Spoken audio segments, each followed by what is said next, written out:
The darkest secret hidden within the book of Enoch is not about cosmic monsters or fiery pits.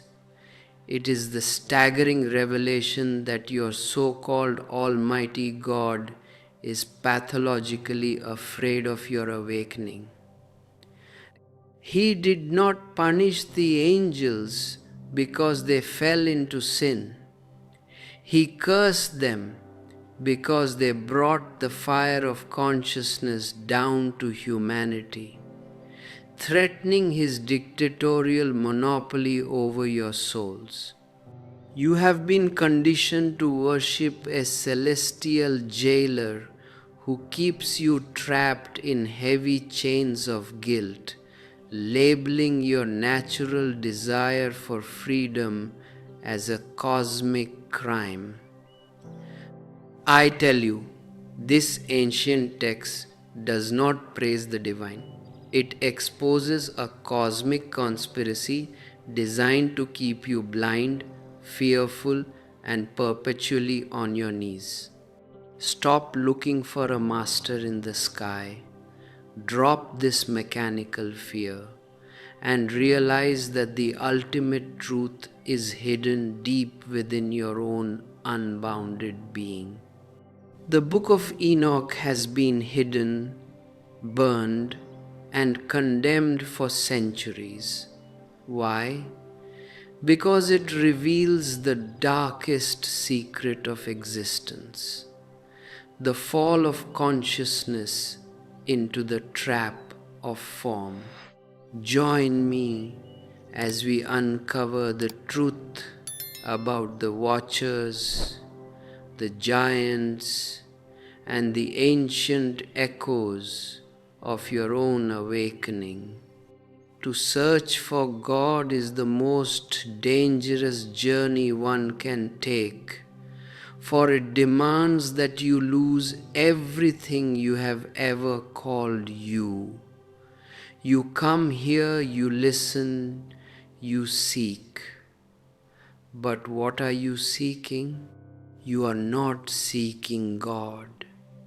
You are seeking a comfort, a reassurance that your ego will survive the storm of life. The book of Enoch is not a comfortable book. It is a mirror that shows you the machinery of your own entrapment, the machinery of desire that you call life. It has been forbidden for centuries. The theologians, the priests, the moralists, they have all tried to bury it.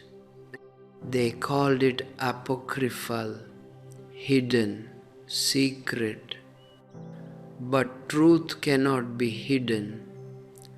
Truth is the very soil of your being. You can cover it with the concrete of belief, but it will eventually crack the surface. The book of Enoch is that crack. It speaks of the watchers, those beings of light who descended into the density of matter. And what did they find? They found the daughters of men. They found the irresistible gravity of the physical, the sensory, the material world. Listen closely, my friend, because this is not about angels with wings or some historical event in the distant past. This is about you, right now. You are the watcher who has become lost.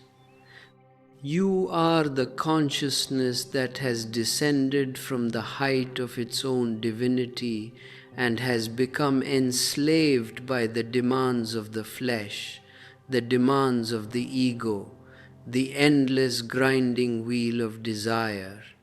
The watchers saw, they lusted, and they fell. This is the story of your own life. Every time you lose your awareness in the intoxication of greed, in the fever of ambition, in the madness of relationship, you are falling. You are a watcher who has forgotten the sky. If you find that this silence between the words, this resonance in your heart is something you wish to nurture, if you want to dive deeper into these mysteries beyond the surface of organized religion, I invite you to explore this channel further. There is a join button below. It is not just about supporting the work, it is about declaring your commitment to the path of the awakened one. It is a way to stay anchored in this truth while the world tries to pull you back into its sleep. And if you find a specific insight that breaks your chains, that clarifies your mind, a super thanks is a way to acknowledge that spark of light, helping us to keep this flame alive, to translate these ancient, forgotten truths for the modern seeker who is tired of the illusions of the marketplace. The book of Enoch speaks of the giants. They were the children of the watchers and the daughters of men, massive, insatiable, consuming everything in their path. What are these giants in your life? They are your habits. They are your patterns. They are the fixed ideas you have about yourself. You feed them your time, your energy, your life force, and they only grow larger, devouring the very one who feeds them. You think you are the master of your life, but you are the slave of your own creation. The giants consume the earth. They consume your capacity to love, your capacity to be silent, your capacity to simply be. And then Enoch, the scribe of righteousness. Enoch is the one who remembers. Enoch is the archetype of the one who dares to look upward even while the world is collapsing into chaos. He saw the visions. He walked with the divine, not because he was special, not because he was a prophet, but because he was capable of being absent to the world of men and present to the world of the spirit. You ask me, Osho, how do I escape the giants?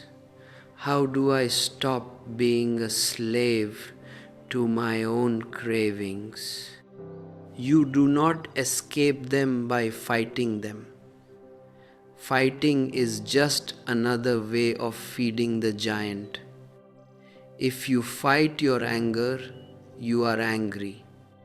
If you fight your greed, you are greedy. The giant of anger loves to be fought. It gives him a reason to exist. The secret, the darkest secret of Enoch is that the giants have no power of their own. They are like shadows. A shadow has no existence.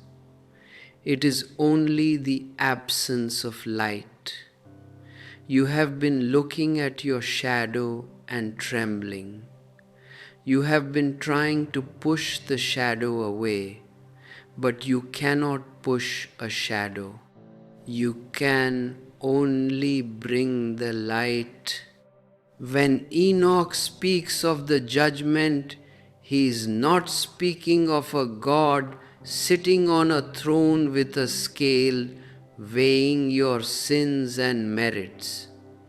That is the projection of a small, legalistic mind. The judgment is the natural law of consciousness. What is true remains, what is false dissolves. It is as simple as the sun rising.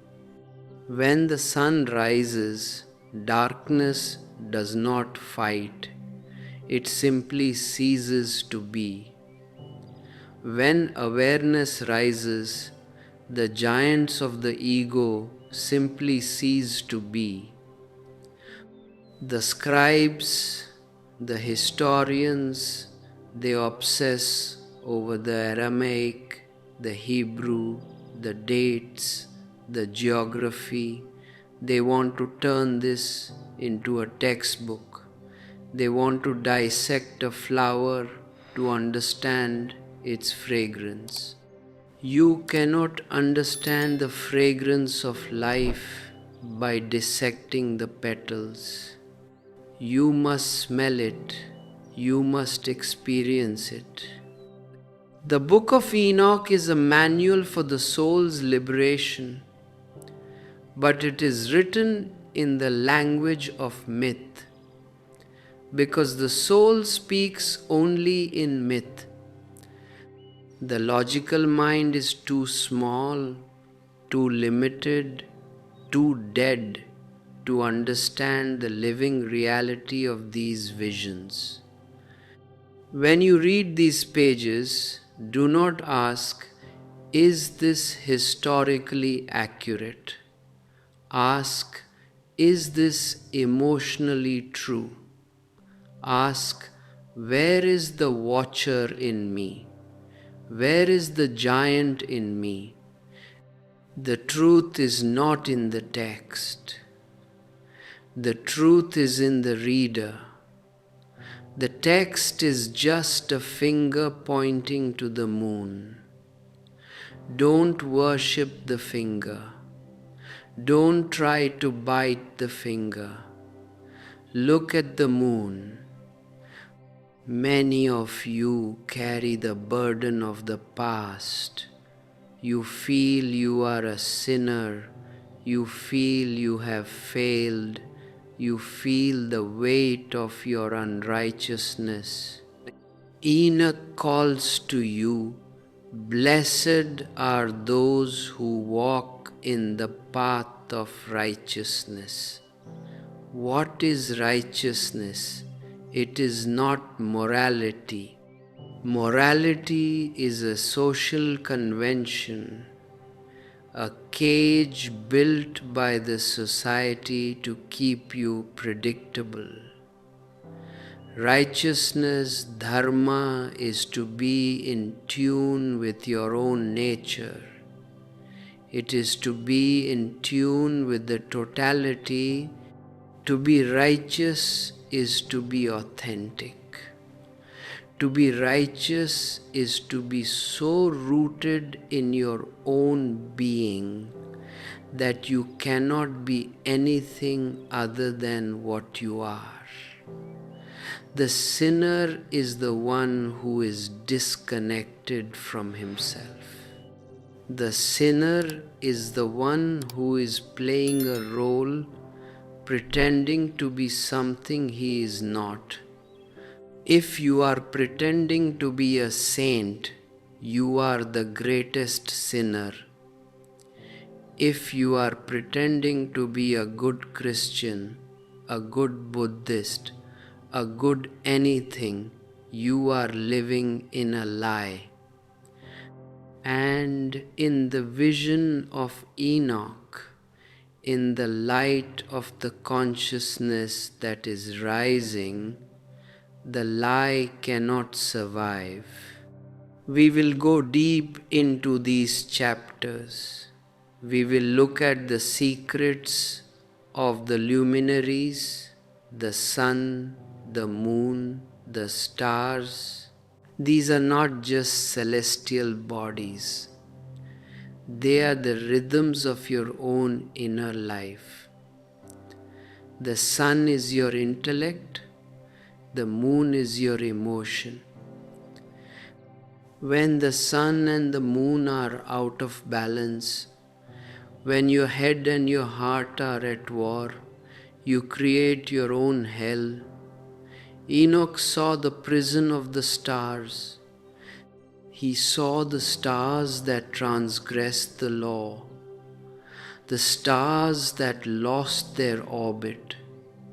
And what is a star that has lost its orbit? It is a wanderer. It is a vagabond.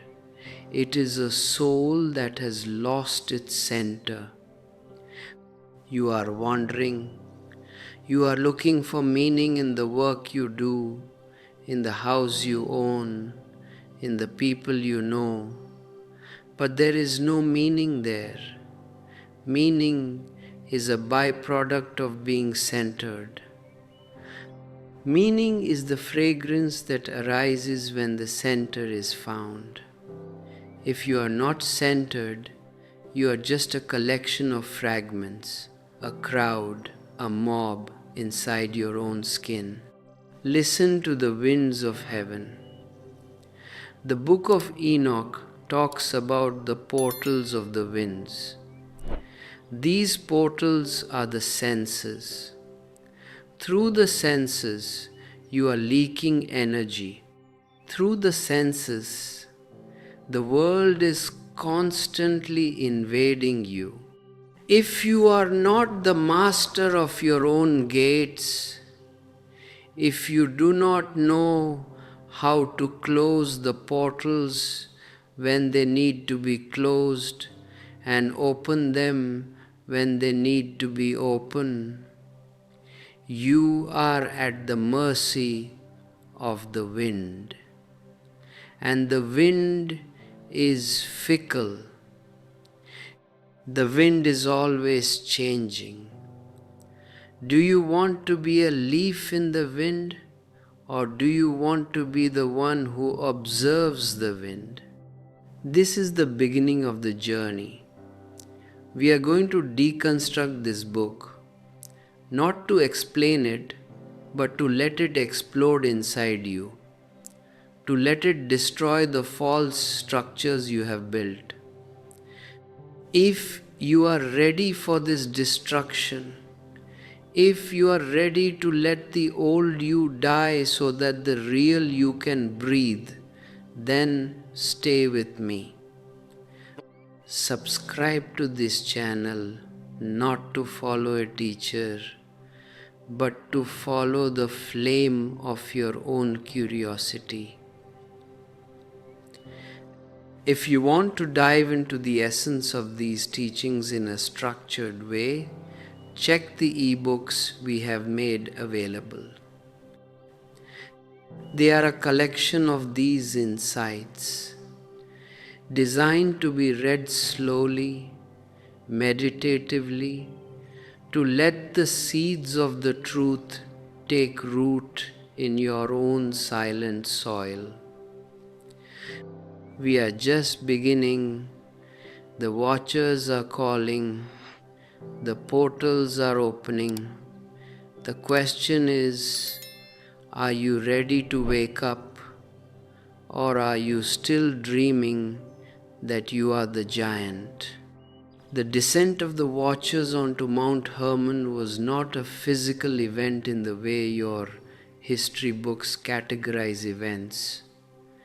It was a descent of consciousness. It was the moment that the abstract, the formless, the purely potential decided to manifest into the dense, into the specific, into the trap of the I. They were 200 in number. This is a symbolic representation of the fragmentation of the unified field. When consciousness shatters into fragments, it creates the illusion of multiplicity, and in that multiplicity, it loses the sight of the whole. They said, "Come, let us choose us wives from among the children of men and beget us children." This is the eternal seduction. The consciousness is always seduced by the object. The subject wants to possess the object. This is the core of all human suffering. You are the subject, the watcher, and the world is the object, the wife. And the moment you want to possess the object, you fall. You become a prisoner of what you wanted to own. You are no longer the master. You are the servant of the very thing you sought to control. Semjaza, their leader, felt the weight of this impending karma. He said, "I fear ye will not indeed agree to do this deed, and I alone shall have to pay the penalty of a great sin." This fear is the intuitive knowing that one cannot interfere with the laws of existence without consequence. But the rest of them, in their collective madness, swore an oath of bondage. When you make an oath to the world, to the status quo, to your own desires, you are signing a contract with your own limitation. And they descended on the summit of Mount Hermon, and they swore by mutual imprecations. They defiled themselves. To defile in this mystical sense does not mean something dirty or pornographic in the way your moralists would suggest. It means to mix the sacred with the profane. It means to lower the frequency of your being to match the vibration of the gross material world. You do this every day. You are a being of light, a being of eternity, and yet you mix yourself with the dirt of anxieties, the dirt of ambitions, the dirt of petty grievances. You defile yourself by identifying with the body, with the bank account, with the name. The text tells us they taught the children of men charms, enchantments, and the cutting of roots. They made them acquainted with the arts of manipulation.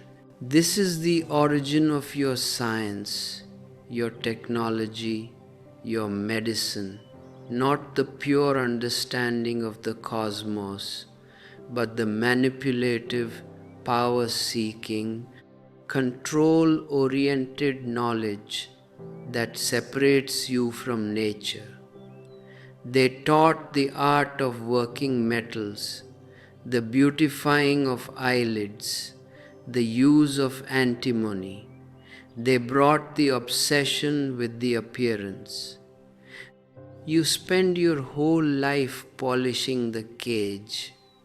You paint the body, you decorate the home, you build the monuments, and all the while you are starving the soul.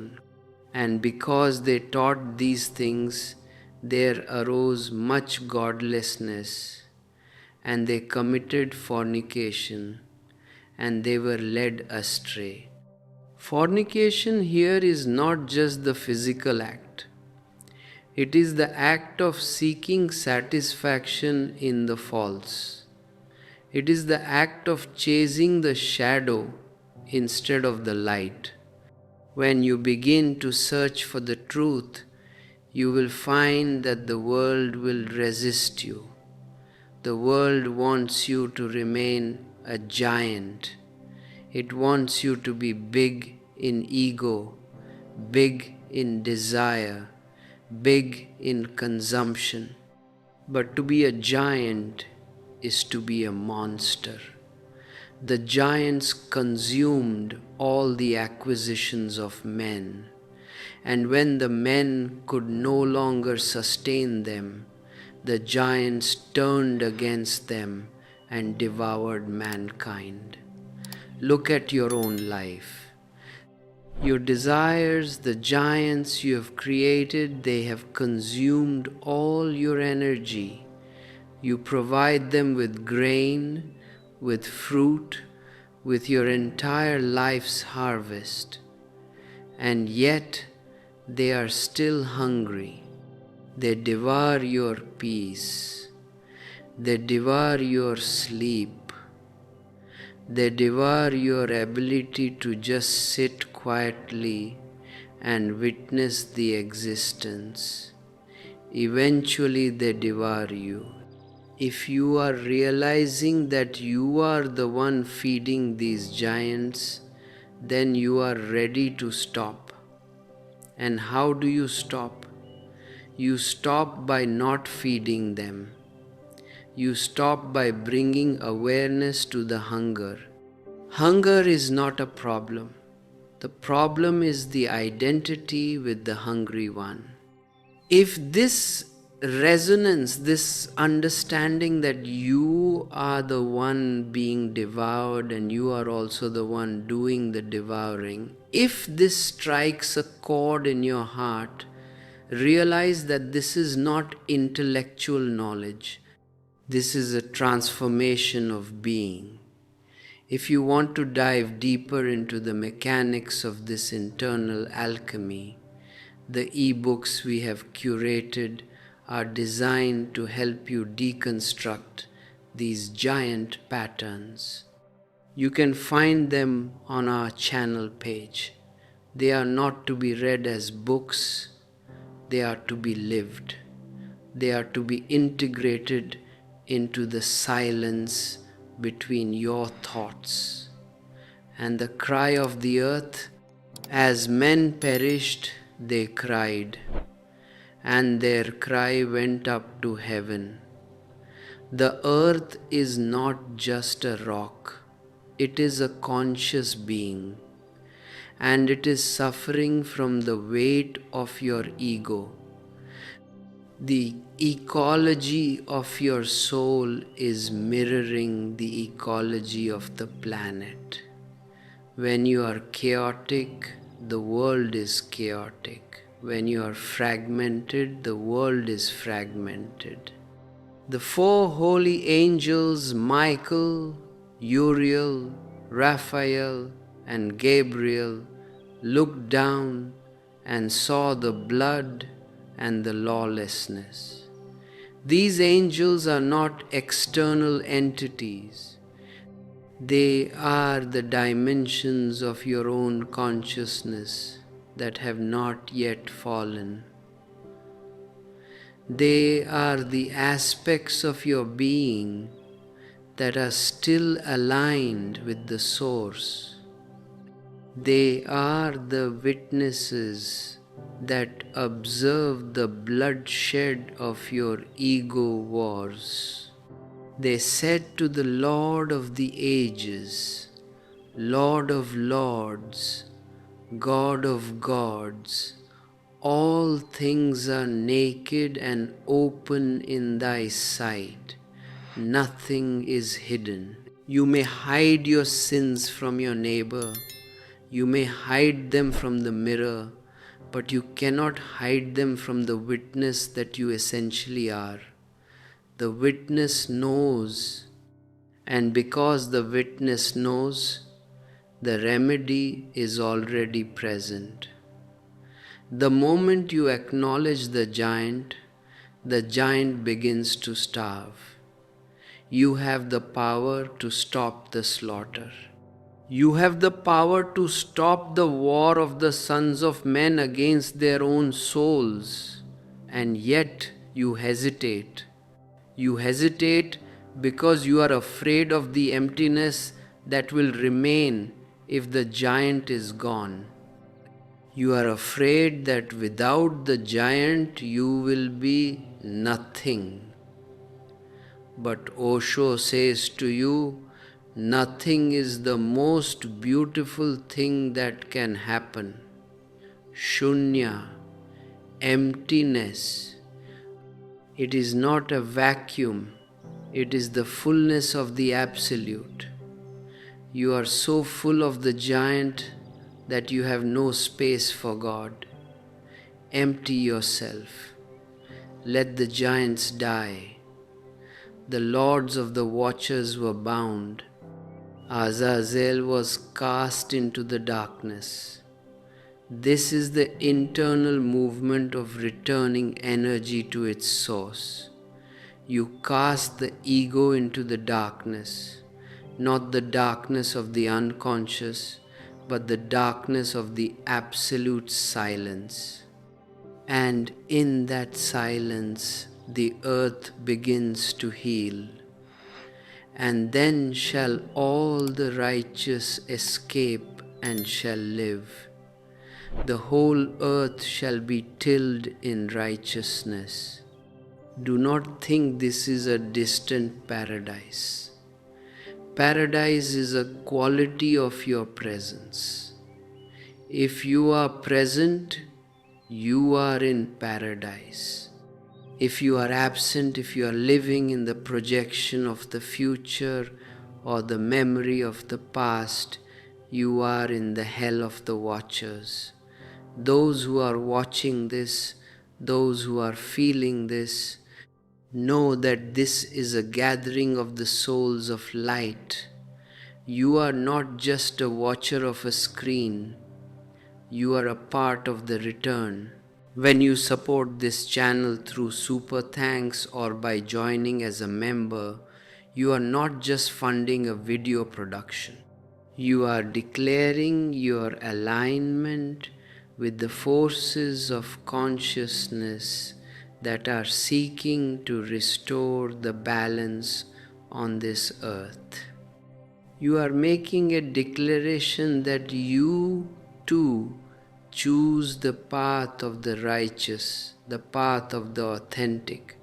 The Enochian texts are not just historical documents, they are maps of the interior. When you read about the mountains of darkness, the fiery rivers, the treasuries of the stars, you are reading about your own psychic landscape. When you are angry, you are in the fiery river.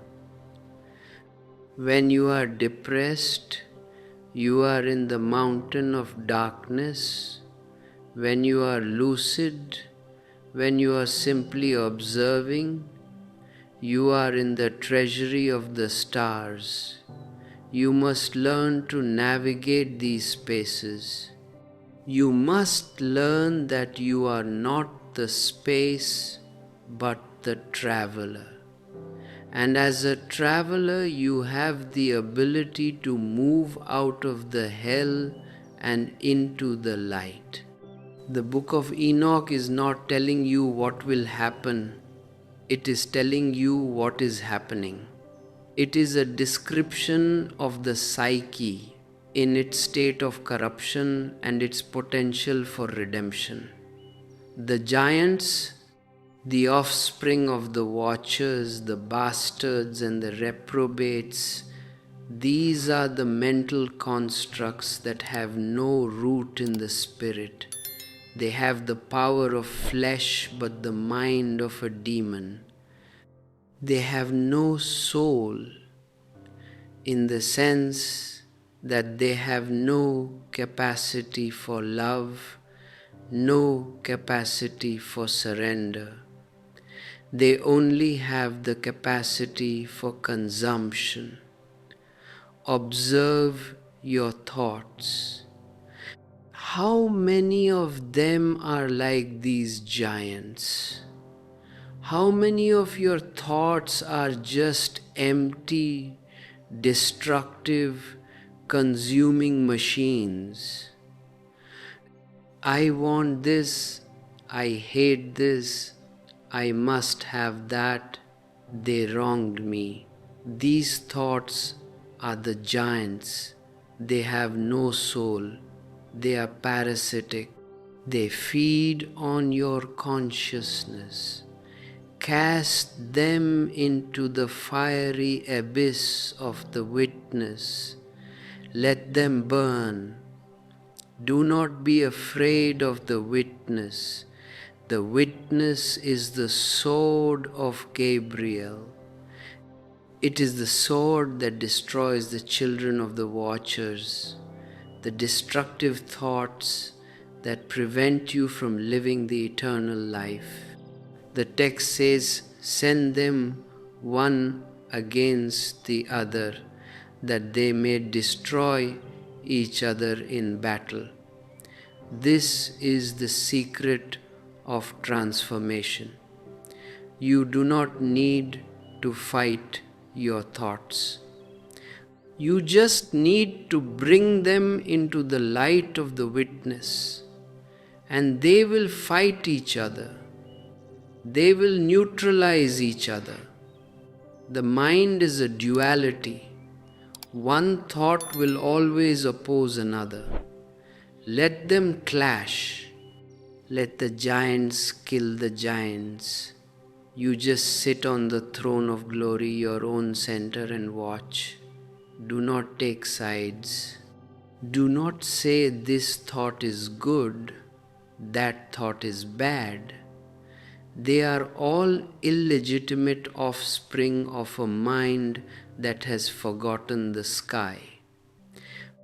They are all children of the watchers, born of the union between the pure potential and the desire for matter. When you observe with this total, choiceless awareness, the thoughts lose their power. They consume each other, and you are left in the silence. You are left with the plant of righteousness and truth. This is the sadhana. This is the method. Many of you ask, Osho, is it possible to reach this state in this lifetime with all this modern chaos? And I say to you, the chaos is the best ground for the blossoming of the lotus. If you are in a quiet room with no distractions, it is easy to be peaceful. But that is the peace of the cemetery.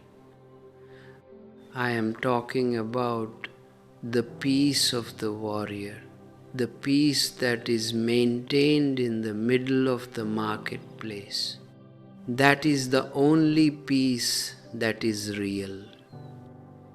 The watchers were in the heaven, but they were not awake to the nature of the heaven.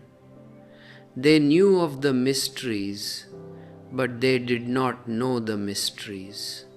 You can know of the truth, you can read all the books, you can quote the scriptures, you can attend the lectures, and yet be completely ignorant of the truth itself. The truth is not something you know, it is something you are. You have been in heaven your whole life, but you have been asleep. You have been in the high, holy, eternal place, but you have been busy with the daughters of men, with the sensory pleasures, with the accumulation of trivialities. And now you cry, I want peace. You have no peace because you have been looking for peace in the place where peace cannot exist. You have been looking for it in the object. You must find it in the subject. When you look for peace in the world, you are like the giants. You are looking for something to satisfy a hunger that cannot be satisfied by matter. A hunger that can only be satisfied by realizing that you are the source. You are the one who is eating, and you are the one who is eating. You are the famine, and you are the feast. Take a breath. Feel your presence. Where are you? Not in the past, not in the future, just here. This here is the throne of glory. This now is the heavenly tablet. Everything is written here. All the history of your ego, all the potential for your liberation is written in the present moment. You do not need to look at the stars. You are the star. You do not need to read the tablets. You are the tablet. The handwriting of the divine is inscribed in your very marrow. The angels are waiting. The angels are not beings with wings waiting in the clouds. The angels are the refined, awakened qualities of your own being. They are the messengers of the source. When you are silent, you hear them. When you are still, you feel them. And do not worry about the judgment. The judgment is just the process of becoming real. If you are real, you have nothing to fear. If you are an illusion, you should be afraid because the illusion must perish. And why would you want to hold on to an illusion? Why would you want to be a lie when you have the potential to be the truth? You have been enslaved by the memory of who you think you are. You have been enslaved by the stories your father told you, the stories your culture told you, the stories the history books told you. I am this, I am that. All of these are just masks. The watchers put on masks of flesh. You put on masks of identity. Take them off. Just be. Before the Enochian wisdom, before the beginning of the world, before the stars were named, you were. That you is the only thing that is real. Everything else is just passing clouds. The clouds gather, they storm, they rage, and they pass. But the sky remains. You are the sky. The giants are powerful. The ego is powerful. It has all the momentum of 1,000 lifetimes. It will fight to keep you asleep. It will tell you, this is too difficult, I don't have time, I will start tomorrow. But tomorrow is the biggest giant of them all. Tomorrow is where the giants live. They never live in today. They only thrive in the someday. Start now. Be now. If you find yourself lost, if the giants seem too strong, turn to the light. Not a light outside, but the light that is reading these words. the light that is conscious of the screen, conscious of the sound. That light is the portal. That light is the way. You are the witness. You are the Enoch of your own life, and you have the power to write your own book. Many people ask me about the book of the giants mentioned in the Enochian tradition. It is a story of destruction, yes, but it is also a story of cleaning the house. Sometimes the house must be cleaned, sometimes the ego must be dismantled. Do not fear the destruction of your false self. It is the best thing that can happen to you. It is the clearing of the ground so that the real can grow. When you feel the fear, move into it. Fear is the giant's last defense. Fear is the mechanism the mind uses to keep you in the safe cage. But the cage is not safe. The cage is dead. The cage is a prison. Break the cage. And the only way to break it is to face the fear. Don't run. Stand. Look the fear in the eye. What is fear? It's just energy. It's just the giant's roar. When you look at it, you will see it has no teeth. The giants are falling. The watchers are being bound. The age of the ego is passing. A new heaven and a new earth are not something that will happen later. They are happening now in the heart of the one who wakes up. The story of the ark is the story of your own solitude. Noah, the white bull, is the one who stops feeding the giants of his ego and begins to listen to the whisper of the divine. He is the one who sees the flood coming, the flood of your own unconscious emotions, the rising waters of your own chaotic desires that threaten to drown your awareness. You see it, don't you?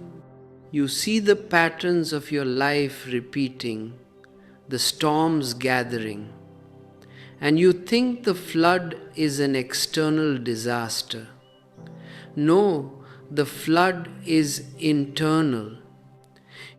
It is the manifestation of your own unintegrated psyche.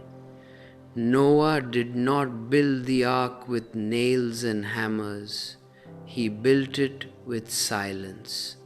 He built it with the understanding that the world of the giants, the world of consumption, of insatiable greed, of the mind that is never satisfied, is doomed to be submerged. And he was right. Everything that is built upon the ego is doomed. It must drown. It must return to the source so that something new can be born. And notice the color of this Noah, white, red, glowing like the sun. This is the description of an awakened state. It is not an ordinary man. It is a man who has become a bridge between the earth and the sky. Lamech, his father, was afraid because he did not recognize his own potential in the child. He saw something diverse from and unlike man. This is exactly how you feel when you begin to wake up. You look at your old self, your old habits, your old ways of thinking, and you realize they are a lie. You are a stranger to yourself. And that fear, that is the birth of the observer. When Enoch speaks to Noah, he reveals that the Lord will do a new thing on the earth. The new thing is the birth of the witness. Before the witness, there is only the machine of karma, generation upon generation, transgressing, generation upon generation, falling into the same traps. It is a wheel, a circle, a prison. But when the witness is born, the circle is broken. The linear time of the ego is transcended by the eternal time of the spirit. You worry about your future. You worry about the deluge of the economy, of the society, of your personal life. But Enoch tells us that the 3 sons of Noah are saved with him. These 3 are the 3 centers of your being: the head, the heart, and the belly. When the flood comes, and it will come, the flood of life's turbulence, you are saved only if you are rooted in these 3 centers. If you are only in your head, you drown. If you are only in your desires, you drown. You must be in the ark of the whole being. Enoch writes these secrets on the heavenly tablets. These are not stones found in a cave in Qumran. The heavenly tablets are the structure of the subconscious.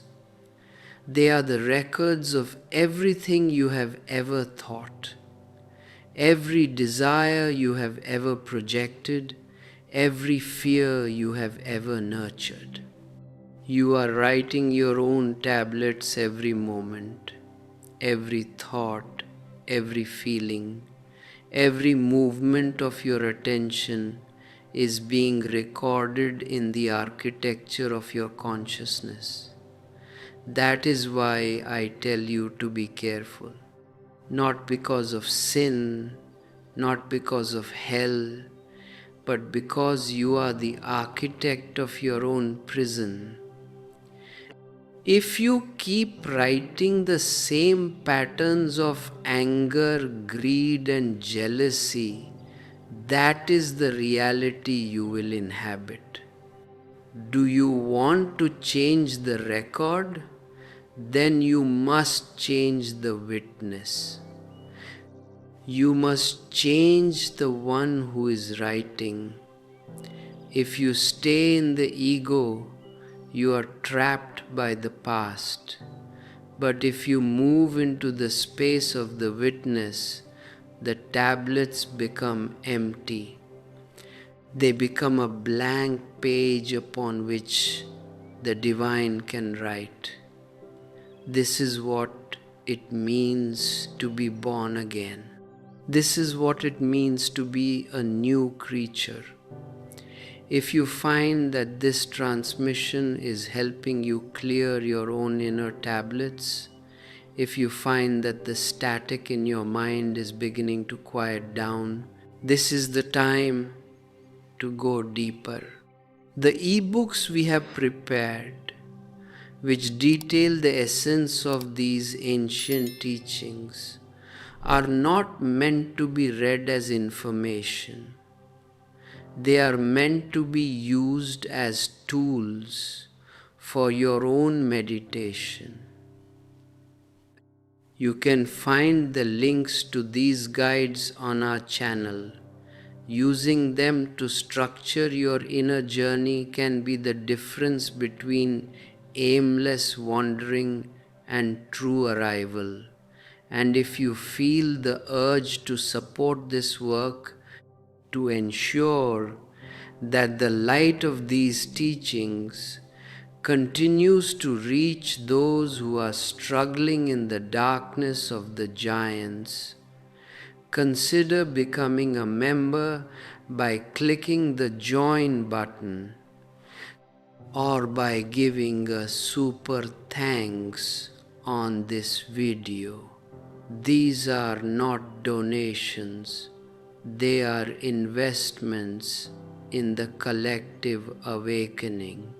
They are a way of saying, I choose to be part of the solution, not part of the problem. Look at the luminaries, the sun, the moon, the stars. Uriel the angel showed Enoch the courses of the luminaries. You think they are just floating in space? No, they are the movement of your own energy.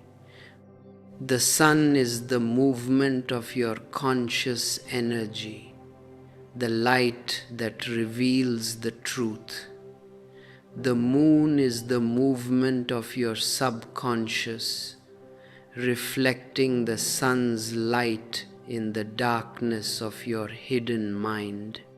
They do not change their orbits. They are perfect, they are precise.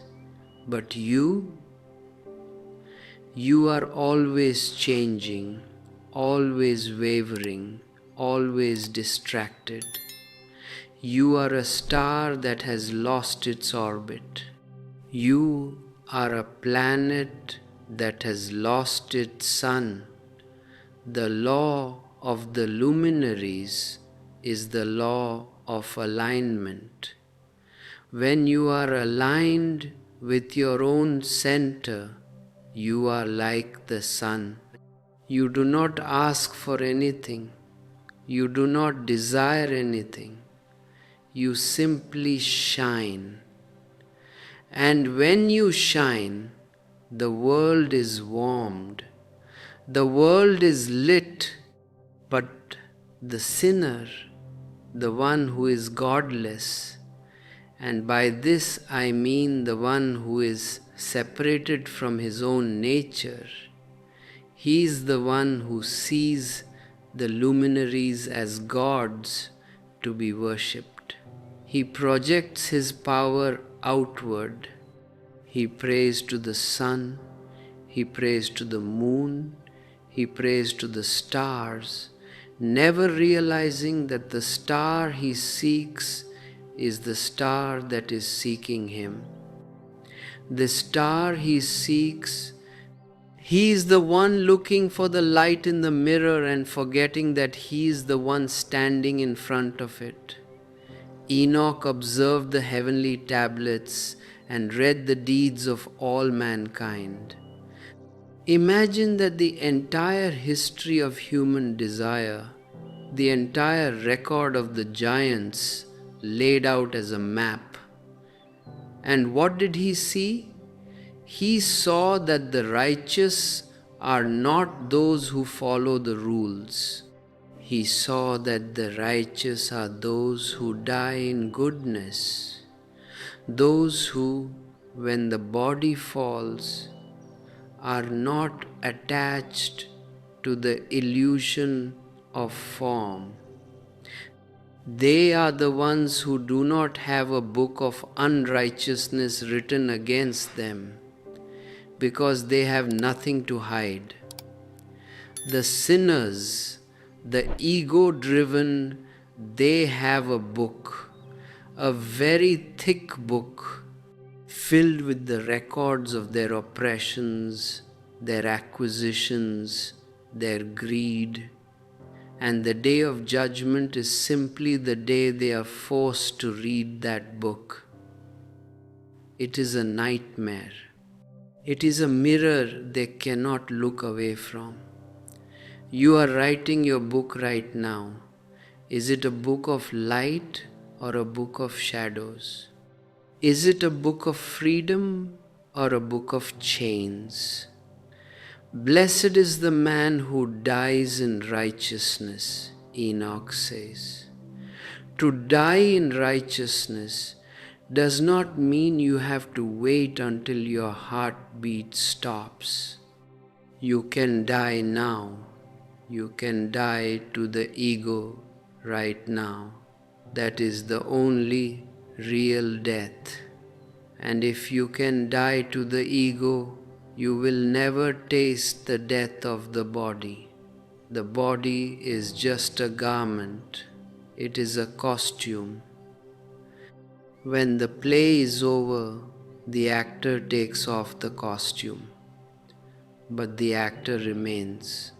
Enoch is the archetype of the actor who knows the play is a play. He was taken. He was not found. He didn't die. He simply transcended. He stepped out of the game. This is the ultimate goal of all true religion. Not to win the game, not to be a better player, not to be the richest or the holiest of players, but to stop playing, to leave the stage. The world will tell you to keep playing.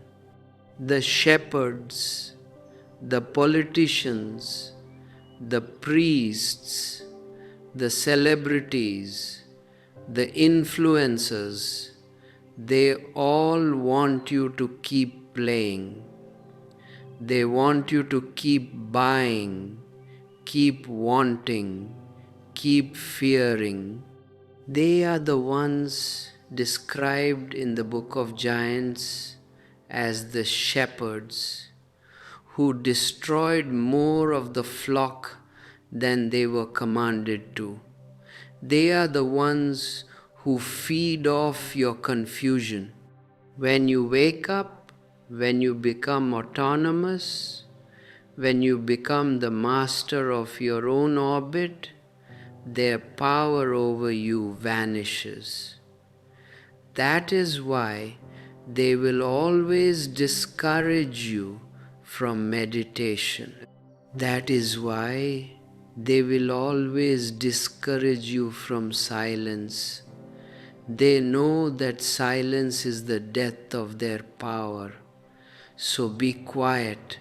Let the world shout. Let the shepherds cry. Let the giants devour themselves in their own wars. You just be the witness. Blessed are ye, ye righteous and elect, for glorious shall be your lot. What is this lot? It is the lot of non-attachment. It is the lot of being in the world but not of it. It is the lot of the lotus flower born in the mud, living in the water but untouched by the water. Can you be a lotus? Can you live in the middle of this chaos, the modern chaos, the chaos of the digital age, the chaos of the noise, and remain untouched? Yes. It is not only possible, it is your fundamental nature, but you have forgotten it. You have identified so much with the mud that you think you are the mud. You are not the mud. You are the blooming. The third parable of Enoch speaks of the secrets of the lightning and the thunder, how they are inseparable. They are two sides of the same phenomenon.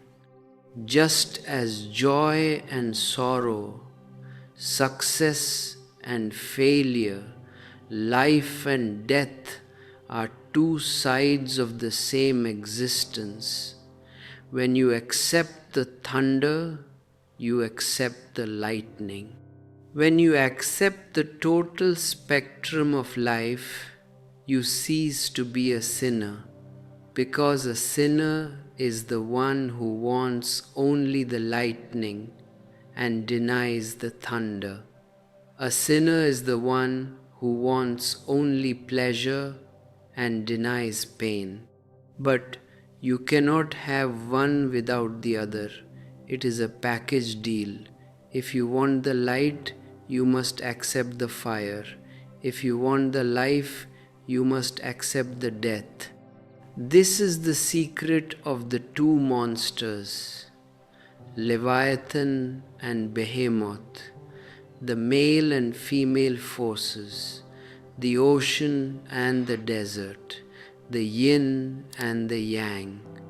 They must be balanced. When they are balanced, you are complete. When they are unbalanced, you are a giant, a monster, a creature of extremes. Enoch saw these monsters and he asked the angel for the secret of their power. You see, even the angels, even the highest consciousness, must deal with these fundamental forces. Nothing in existence is accidental. Everything is a piece of a vast divine machine. And you are the consciousness that perceives the machine. You are the witness. Do not try to destroy your impulses. Do not try to suppress your passions. Bring them into the light of the witness. Let them dance. Let them roar. But do not become them. When you are angry, be angry, but remain the witness of the anger. Don't say, I am angry. Say, there is anger. This small shift, I am to there is the beginning of your freedom. It is the beginning of the end of the giant. When you become the witness, the anger is no longer a monster. It is just energy. The greed is no longer a giant. It is just a movement of energy. Everything becomes neutral. Everything becomes a play of the divine. And in that neutrality, in that profound indifference, you find the peace that surpasses all understanding. In those days, the righteous and the elect shall have risen from the earth and ceased to be of downcast countenance. This is not a description of a future event. This is a description of your state of being when you are finally truly awake. Your face changes, your eyes change, your way of walking changes. You are no longer dragging the burden of the past. You are no longer carrying the corpse of your previous incarnations. You are light. You are weightless. Enoch was hidden because he was no longer a person. He was no longer a name, a date, a historical figure. He was an absence. And in that absence, he was present to everything. You are looking for someone to lead you. You are looking for a guru, a master, a savior. But Enoch is telling you, the only savior is the one who is looking through your eyes. Look into the mirror. See the one who is looking back. That is the Enoch. That is the Christ. That is the Buddha. That is the Self. Stop looking at the image in the mirror and look at the source of the looking. That is the most important movement of your life. As you sit here, as you listen to these words, realize that this is not a speech. This is an invitation. This is a door. You have been standing before this door for many lifetimes. You have been walking around the house, looking through the windows, but you have never entered. Enter. Enter the house of your own being. Enter the silence of your own soul. The giants are knocking at the door, but do not open it to them. Open the door to yourself. Open the door to the witness. When you enter that space, you will find that there is no Enoch, no Osho, no you. There is only the presence. There is only the vast, empty, luminous sky. And in that sky, all the luminaries are dancing. All the stars are in their orbits. All the thunder and the lightning are in perfect harmony. And you are the space in which the dance is happening. Be that space. You ask about the seal of Solomon, this pentalpha, this 5-pointed star. You think it is a magic ring, a physical object that gives one power over the spirits. This is the danger of the concrete mind. It always turns the symbol into a thing, and by doing so, it destroys the meaning. The seal is not a ring you wear on your finger. The seal is the ring of awareness. It is the circle of the witness that you draw around your own consciousness. When you are centered, when you are in the state of the witness, no demon, no giant, no destructive impulse can touch you. They can stand before you, they can roar, they can offer you the gold of the earth, but they are powerless. Why? Because they are made of the same stuff as your unconscious desires. When you wake up, they vanish. Solomon, the wise king, was not a king of land. He was a king of the inner space. And what did he see when he peered into the depths of the human psyche? He saw the demons, he saw Orneus, the spirit of desire, he saw Beelzebul, the prince of the ego, he saw Onoscalis, the spirit of lust, he saw Asmodeus, the spirit of separation, and he realized that these were not external entities, but the very mechanisms of the split mind. When Solomon captures a demon, he is essentially capturing a thought pattern. He asks them, "Who are you? And by what angel are you frustrated?" This is the beginning of psychotherapy, but in a spiritual sense. You must ask your own demons, "Who are you?" When you are angry, don't say, "I am angry." Say, "Who is this anger?" Look at it, peer into its eyes, and when you look, it begins to shrink. The moment you objectify your anger, it loses its power to be you. That is the seal of Solomon. That is the power of the pentalpha, the five senses brought under the command of the one center. You might be thinking, this is too much mythology, Osho. How does this help me with my taxes? How does this help me with my failing marriage?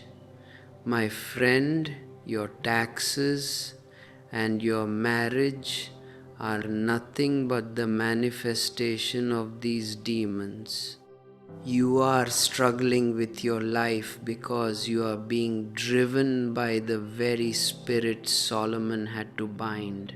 You are driven by the spirit of envy, the spirit of pride, the spirit of greed. You are not living your life. Your demons are living it through you. You are just the stage upon which they perform their comedy, and most of the time it is a tragedy.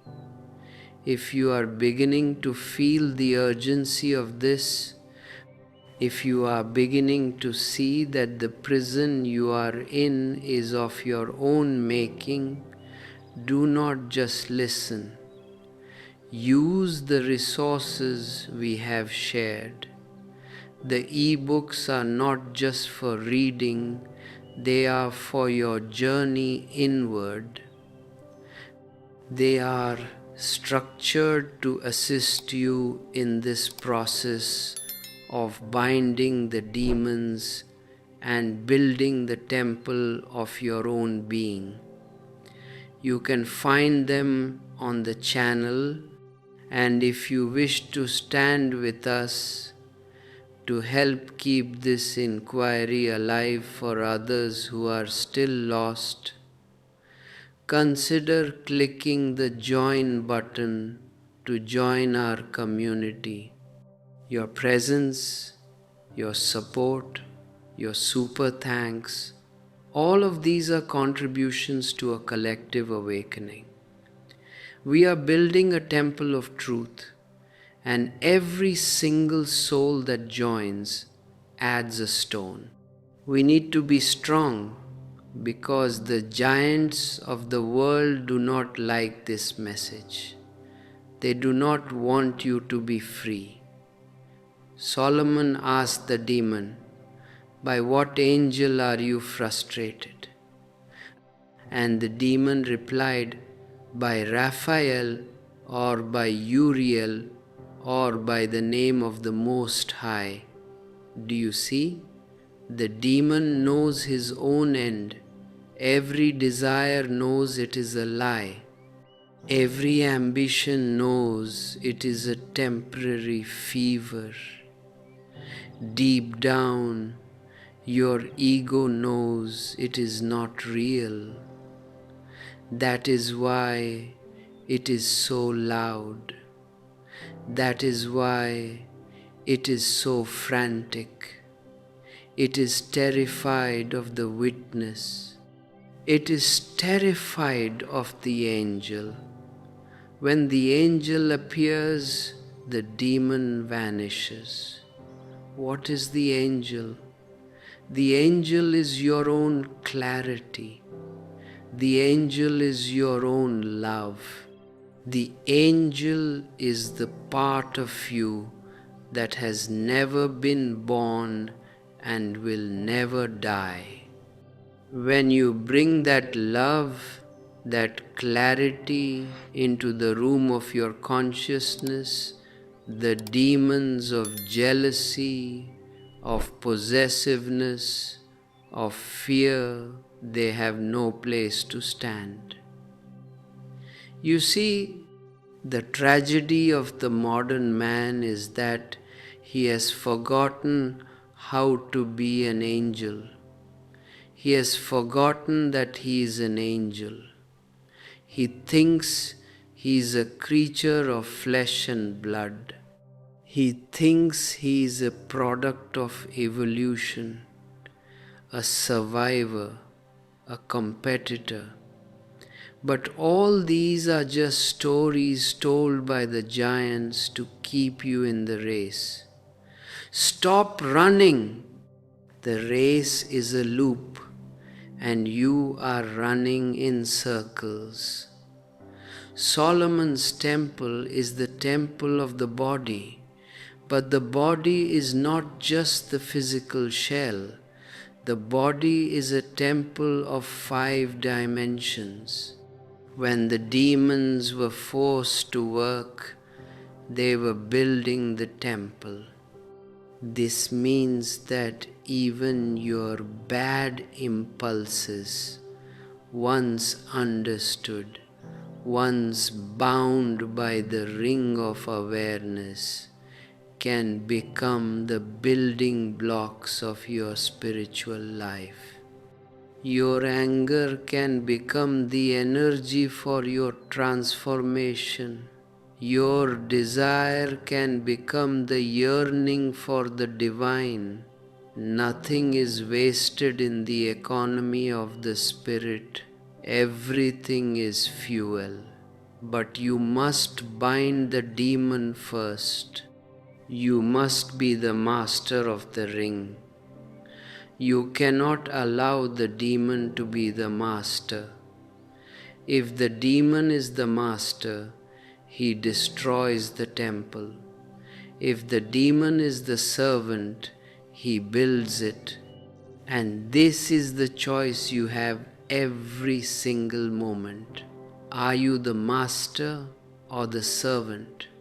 Beelzebul, the prince of the ego, said to Solomon, I destroy kings. I bring destruction by means of tyrants. The chosen servants of God, priests and faithful men, I excite unto desires for wicked sins and evil heresies and lawless deeds. Do you hear this? The ego is not just in the sinner. The ego is strongest in the faithful. The ego is strongest in the one who thinks he is on a spiritual path. The ego loves to hide behind spirituality. It loves to hide behind the Bible, behind the Vedas, behind the sutras. If you think you are better because you are spiritual, Beelzebul has already captured you. The greatest danger on the path is not the world, it is the feeling of being chosen. The moment you say, I am chosen, you have built a wall. And where there is a wall, there is no God, because God is the totality. True spirituality is the dissolution of the I. True spirituality is when the seeker and the sought become one. When Solomon asked Beelzebul about the secrets of heaven, the demon answered with a recipe for ritual. But ritual is just a shell. You can burn all the incense in the world, you can light 7 lamps in an earthquake, you can chant the most sacred names, but if the heart is not pure, it is just smoke. The purity Solomon spoke of is the purity of the witness. It is not the purity of the moralist. It is the purity of the one who is not contaminated by his own thoughts. You can be in the middle of a war, you can be in the middle of a conflict, but if you are not identified with the conflict, you are pure. Look at the dragon. The dragon is the energy of the earth, the energy of the Kundalini, the energy of life itself.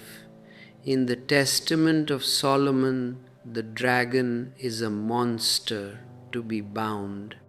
But in the East, The dragon is a symbol of wisdom.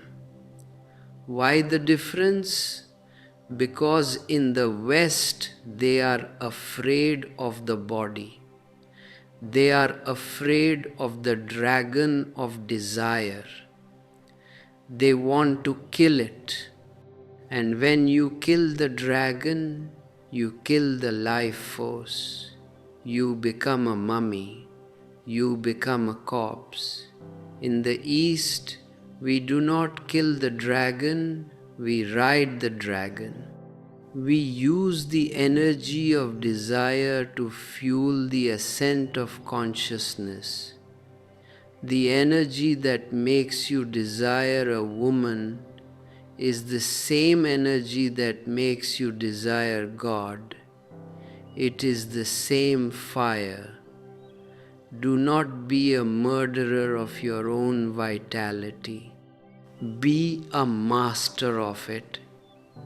If you feel that your fire is being wasted, if you feel that your energy is just evaporating in the useless games of the world, this is the time to gather it. This is the time to sit.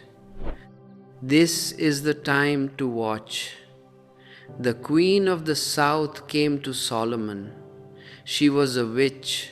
She was a seeker, and she recognized the truth. She bowed low before the king. This is the humility of the true seeker. She did not come to argue. She came to learn. She came to see if the wisdom was real. And when she saw the temple, when she saw the order, when she saw the control over the demons, she knew. She realized that the kingdom of God is not a place you go to. It is a state of being you manifest. You are building a temple every day with your thoughts, with your actions. You are building the temple of your consciousness. Is it a temple where the divine can dwell? Or is it a warehouse for your grievances? Solomon's tragedy, and it is a great one, was that he lost the ring. He lost the awareness. He was seduced by the daughter of a Jebusian, by the sensory world, and he lost the thread. He became a sport of idols and demons. This can happen to anyone. Even the greatest master can fall if he stops watching. The moment you think I have arrived, you have started to slip. The moment you think I am a master, you have become a servant. The path is a razor's edge. You cannot stand still on a razor's edge. You must keep moving, keep watching, keep alert. Every moment is a new test. Every moment is a new temptation. Do not be the sport of your demons. Bind them. Use them to build your temple. And when the work is done, you will not be a king. You will be a nobody. And to be a nobody is the highest royalty. To be nobody is to be everybody. To be nobody is to be the all. The Enochian texts, the Testament of Solomon, they are all pointing to this one truth. You are not the demon. You are not the giant. You are not the shepherd.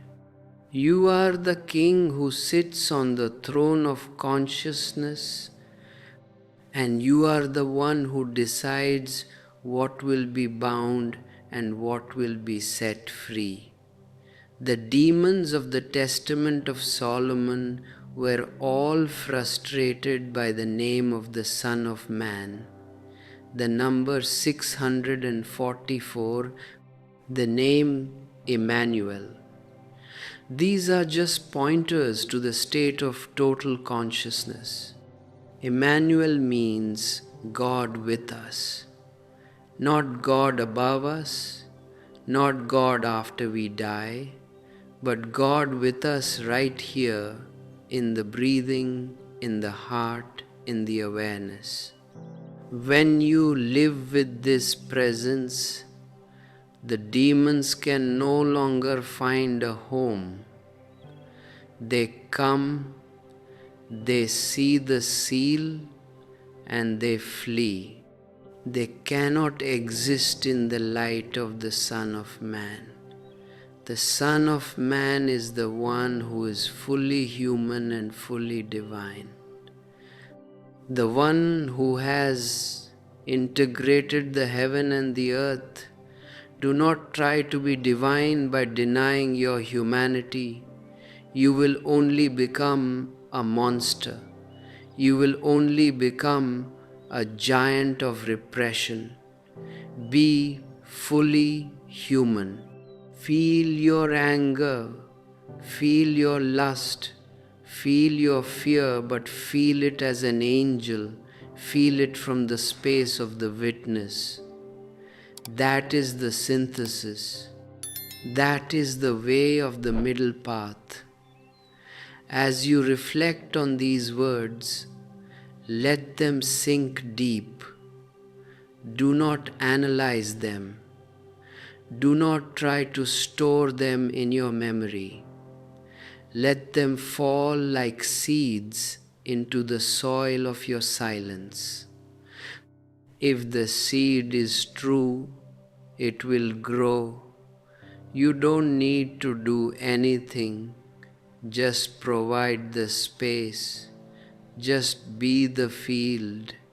And remember, the giants are only as strong as your belief in them. Your belief is the food. Stop believing. Start witnessing. The giant is a story. The witness is the reality. Which one do you choose? The heavenly tablets. You hear that phrase and the mind immediately conjures images of stone, of ancient writing, of something etched in history. But understand, the tablets are not of stone. The tablets are of consciousness. The entire universe is a record. Every moment you breathe, every thought that flickers in the dark, every desire that pushes you into the future is being inscribed upon the subtle, invisible substance of existence. You are a living library. You are walking, talking, breathing, scripture, but most of you are reading the wrong book. You are reading the book of your own conditioning, the book of your own repetitive patterns, the book of your own history. And because you read the same page over and over, you think life is a repetition. Life is not a repetition. Life is a constant, shimmering, unrepeatable miracle. But you have become so thick-skinned, so dull, so conditioned that you only see the echo of what you already know. The tablets are the blueprints of your karma. And Enoch, the scribe of righteousness, was given the power to read them. He looked at the history of the world, generation upon generation, and he saw the transgression, the fall, the confusion. He saw the path of the righteous and the path of the wicked. And he understood that righteousness is not a morality, it is a resonance. When you are resonant with the totality, you are righteous. When you are discordant, when you are fighting with the universe, you are wicked. Not because God is angry with you, but because you are out of tune. You are a note that has gone flat in the symphony of the stars. The heavenly tablets reveal that the years shall be shortened, and the fruit of the earth shall be backward in their time. You see this now, do you not? The world is moving faster, yet we are becoming less and less capable of receiving the fruit. We are in a rush to reach there, and because we are rushing, we are missing the here. This is the shortening of the years. When you are fully present, a single moment is an eternity. When you are distracted, 100 years is just a flash of nothingness. The shortening of the years is a symptom of the shortening of awareness. When the mind is restless, when it is constantly moving from one object to another, it is like a star that has lost its orbit. The luminaries, the sun, the moon, the stars, they have an order. They keep their path. Why? Because they are not competing. The sun does not try to be the moon. The moon does not try to be the stars. They are exactly what they are. And because they are exactly what they are in harmony. You are the only creature on this earth who is trying to be someone else. You are trying to be rich, trying to be holy, trying to be successful, trying to be loved. You are trying to be everything except what you are. And that is why your orbit is broken. That is why you are crashing into other people, into the world, into your own suffering. Enoch saw this. He saw that the stars are moved by the command of the Lord, which is simply the law of the totality. You too are moved by this law. But you have built a little fortress of I, and you are sitting inside it, hiding from the totality. You think you are protecting yourself, but you are only isolating yourself. You are cutting yourself off from the circulation of the divine energy. This is why I constantly emphasize the importance of the witness. The witness is the only star that never leaves its orbit. The witness is the only thing in you that is immutable. Thoughts come, thoughts go. Emotions arise, emotions fade. The body grows, the body decays. But the one who sees the one who knows that one remains. That is the center. That is the star that is fixed. You must move from the circumference to the center. The circumference is the mind, the place of noise, of logic, of history. The center is the witness, the place of silence, of being, of the eternal present. If you have not yet learned to sit in that center, if you feel that the chaos of your mind is too strong, I urge you to look into the guides and ebooks we have curated for this channel. They are designed to act as a bridge for you.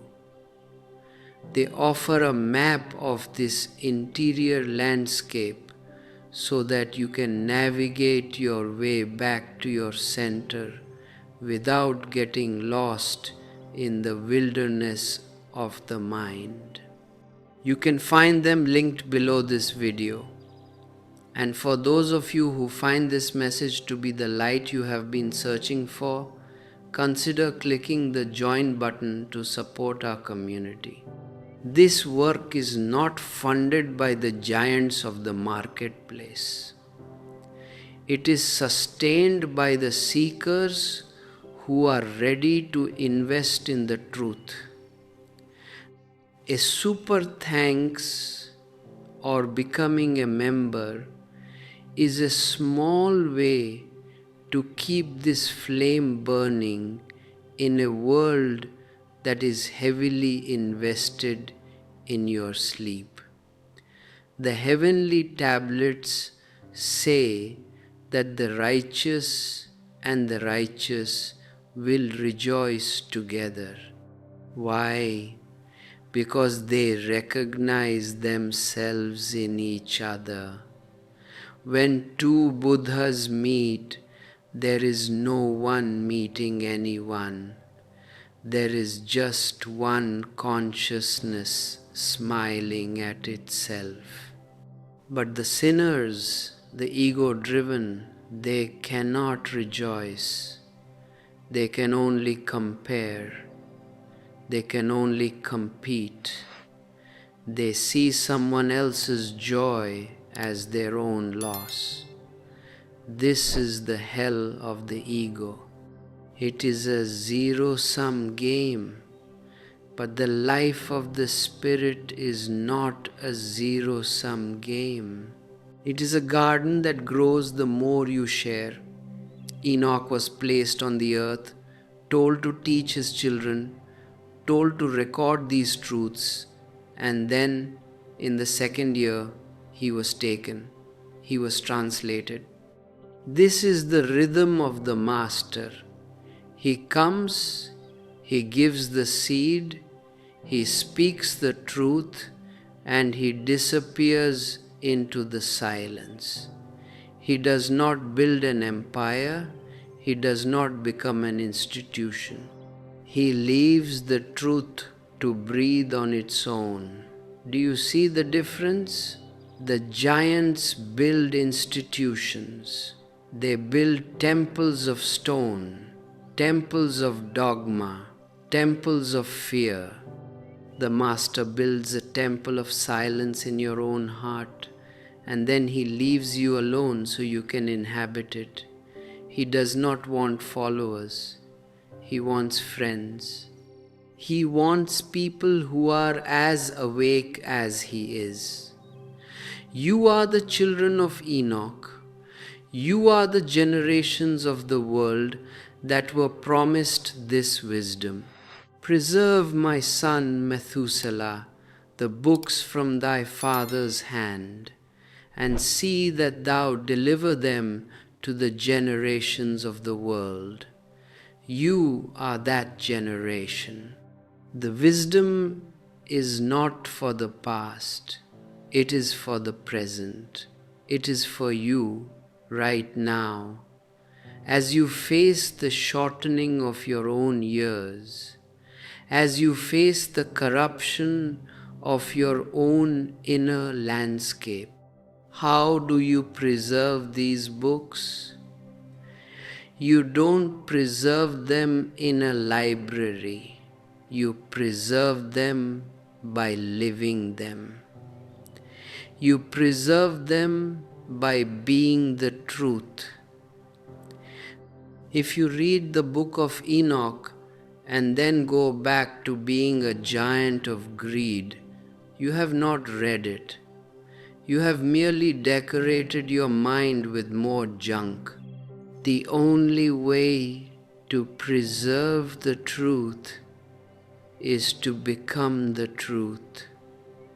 Blessed are all the righteous. Blessed are all those who walk in the way of righteousness and sin not as the sinners. Again, do not misunderstand the word sin. It is not about morality. It is about missing the mark. You are an archer, and your target is your own self. Every time you shoot at the world, you miss.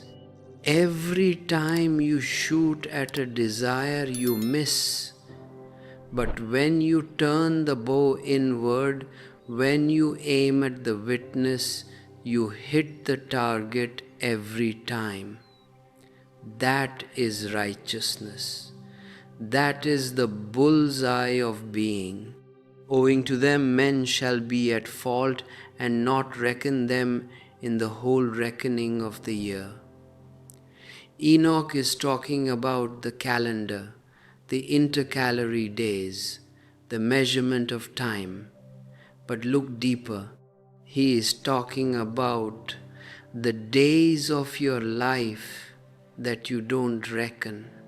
The days you waste in boredom, in anxiety, in waiting for the weekend, in waiting for the retirement, in waiting for the next hit of dopamine.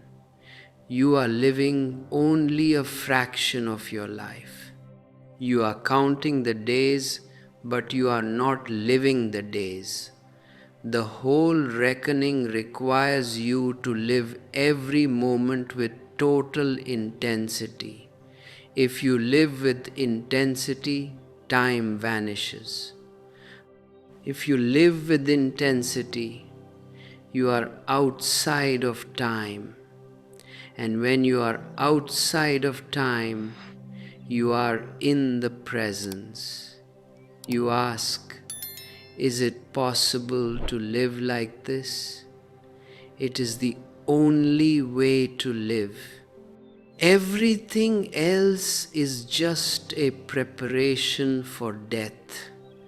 You are not living, you are just dying slowly, day by day, breath by breath, as you wait for the end.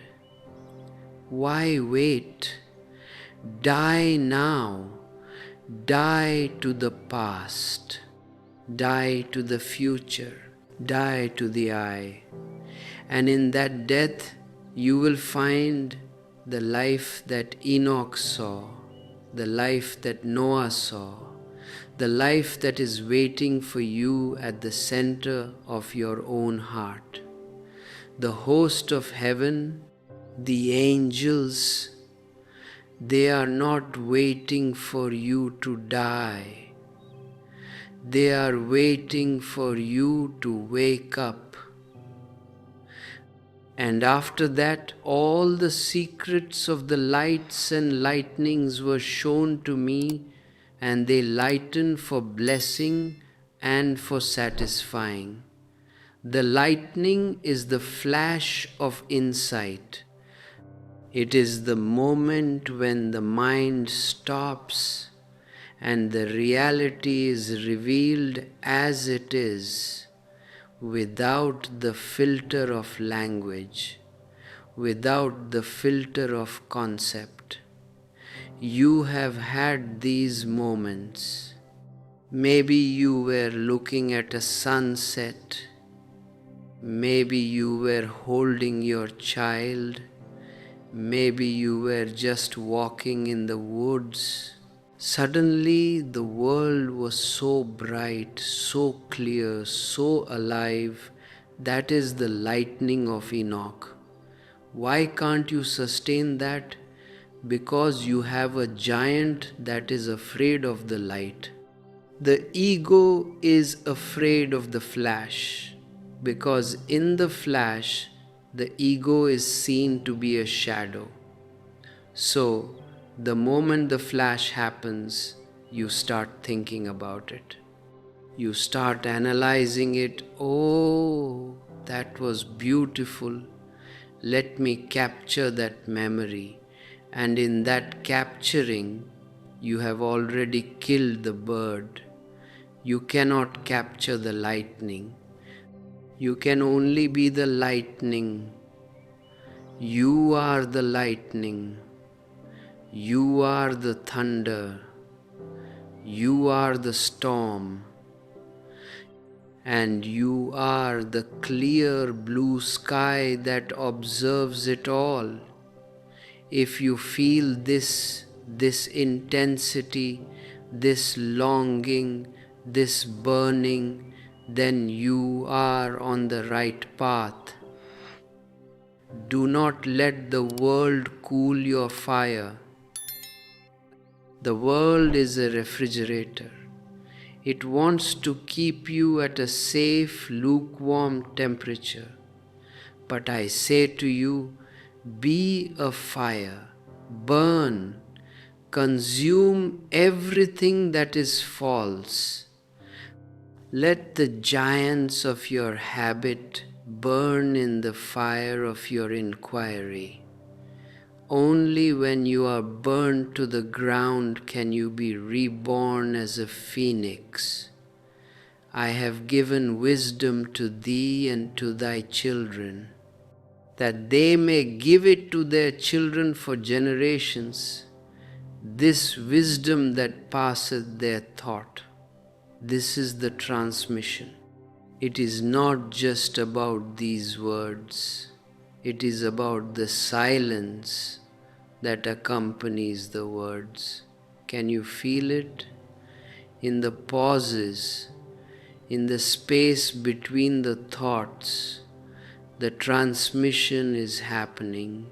If you are only listening to the words, you are missing the point. The words are just the container. The silence is the wine. Drink the wine. The heavenly tablets are not written in any language of the earth. They are written in the language of light. They are written in the language of being. And you can learn to read them by simply closing your eyes, by simply going within. There is nothing to learn from the outside. The outside is only a reflection. The inside is the source. Enoch was taken to the heavens, not by a spaceship, not by a miracle from the sky, but by a transformation of his inner state. He was translated, his consciousness shifted, and the heaven was already there. You don't go to heaven, you wake up in heaven. Heaven is just the state of a mind that has no giants. You are sitting on a throne of glory, but you have forgotten it. You have been living in the cellar of your own mind, complaining about the damp and the cold, while the palace of the divine is waiting above you. Open your eyes, walk up the stairs. The king is waiting, and the king is you. I see many of you are searching for a technique. Osho, tell me a technique to bind the demons, to build the temple. The technique is this: be total in whatever you are doing. If you are eating, eat. If you are walking, walk. If you are witnessing, witness. Don't be fragmented. If you are doing one thing and thinking of another, you are creating a giant. If you are fully, totally present in the action itself becomes the meditation. The action itself becomes the Ring of Solomon. Total presence is the death of the ego. The ego cannot survive in the present. The ego needs the past for its identity and the future for its security. It cannot live in the now. So, by being totally in the now, you are in effect starving the giant. You are not killing it, you are just denying it the oxygen of your attention. And without your attention, the giant will wither away. This is the great work. This is the work of the righteous. This is the work of the elect. And you are called to it, not by a voice from the sky, but by the hunger in your own soul. That hunger is the divine calling you home. Don't ignore it. Feed that hunger with the truth, not with the scraps of the world. We will go further. We will look at the visions of the garden, the trees of wisdom, the portals of the north and west. Each one is a key. Each one is a step closer to the throne. But for now, sit with this. Let it settle. Let the giants be seen. Let them be witnessed. And in that witnessing, may you find your freedom. The Book of Giants, this is the tragedy of the fragmented ego. You have read the fragments, you have seen the names, Ohia, Mahave, Sam, Virogdad. These are not just names from a distant past, they are the names of the parts of your own fractured psyche. When the giants began to kill each other, when they began to abduct wives and devour their own kind, they were acting out the internal civil war that rages within every man and woman who has not yet found their center. The giants fought for possession. Possession is the root of the giant mentality. Whether it is possession of a person, an idea, a piece of land, or even an identity, it is the same pathology. They were half angel, half man, which is to say, they were half divine consciousness and half animal instinct. When you allow your divine energy to be harnessed by the animal instinct, you become a giant. You become a devourer. You consume the earth. You consume your relationships. You consume yourself, and yet you are never satisfied. Mahavai, the messenger, he is your own conscience. Mahavai, the messenger, he is the part of you that realizes something is wrong and seeks the guidance of the higher, the Enoch within. He flies to Enoch, he pleads, he asks for the tablets. And what does he receive? He receives the truth of his doom, not a doom from a vengeful God, but the realization that the illusion must end, that the giant must fall so the human can be born. Many of you write to me asking, Osho, why do I feel so much conflict? You are experiencing the war of the giants. Your desire for the spirit is fighting your desire for the flesh. But this fighting is useless. It is just another giant fighting another giant.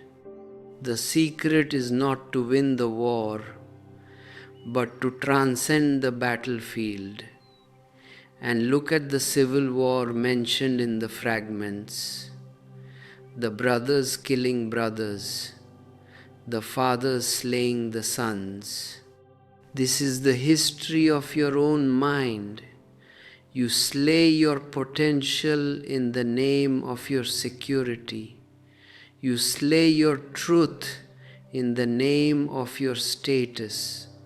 You slay your joy in the name of your duties. It is a massacre. And Enoch, the witness, he weeps.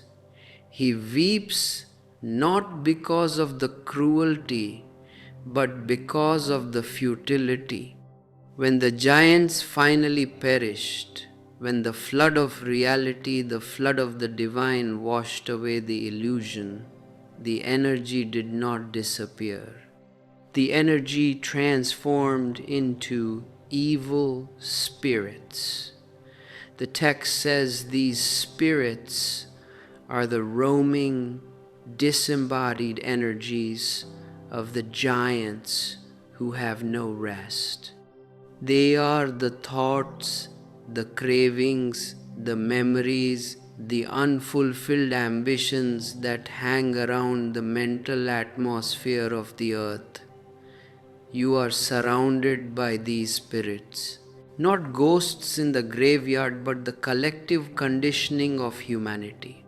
The greed, the violence, the lust, the anger of millions of people who have died, but whose ego patterns still float in the atmosphere like dust. When you are not centered, you become a host for these spirits.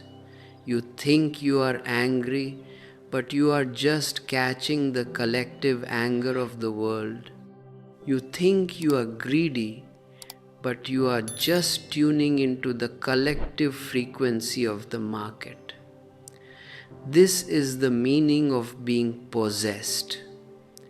You are possessed by the ghosts of the giants, but they can only inhabit you if you are empty, if you are full of yourself, if you are full of the witness. There is no room for them. The witness is the ultimate protection. The Archangel Gabriel, the energy of the clear, piercing intelligence, was sent to incite the giants to destroy each other. The divine does not kill the ego. The divine allows the ego to consume itself. The ego is self-destructive by nature. If you just give it enough rope, it will hang itself. If you give it enough freedom to pursue its own logic, it will lead itself to the abyss. You don't need to fight your ego, just observe it, bring it into the light of the witness, and it will begin to consume itself. It will begin to turn against its own patterns. It will devour its own lies. The flood is the return of the totality. When the totality returns, the individual illusion has no place to stand. This is the judgment. It is not a trial. It is a reality check. If you are beginning to understand this, if you are beginning to see the giants in your own mind and the ghosts in your own atmosphere, you are ready for the final step. You are ready to close the portals. You are ready to seal the flask of your consciousness so that the light remains inside and is not scattered to the four winds. If this, the depth of this investigation, speaks to you, if you feel the weight of these ancient secrets finally being decoded for your own freedom, I invite you to go deeper into the structured studies we have provided in our ebooks. They are crafted for the one who is serious, for the one who is done with playing games. You can find them on the channel. And if you wish to help us translate these secrets, to help build this space of inquiry for others, the join button is your entry into our inner circle. Your support is the fuel for this work, and it is a declaration of your intent to be free. A super thanks on this video is a direct way to acknowledge the transmission and help us expand this work. The remnant, that is what is saved. The righteous seed, in you there is a seed. It has been buried under the rubble of the giants, under the layers of the Watcher's secrets, but it is there. It is the part of you that has never been touched by the world. It is the part of you that is the same as the divine. Do you remember your childhood? Before you were told who you were, before you were told what you were supposed to do, before the giants took over, that is the remnant. That is the seed. You don't need to learn anything new. You just need to uncover the seed. And the flood, the water, is the water of life. In the book of Giants, the water is a tool of both life and punishment. It heals the body, but punishes the spirit. When you are in the ego, the life force is a torture. You want to enjoy, but you cannot. You want to be happy, but you are haunted.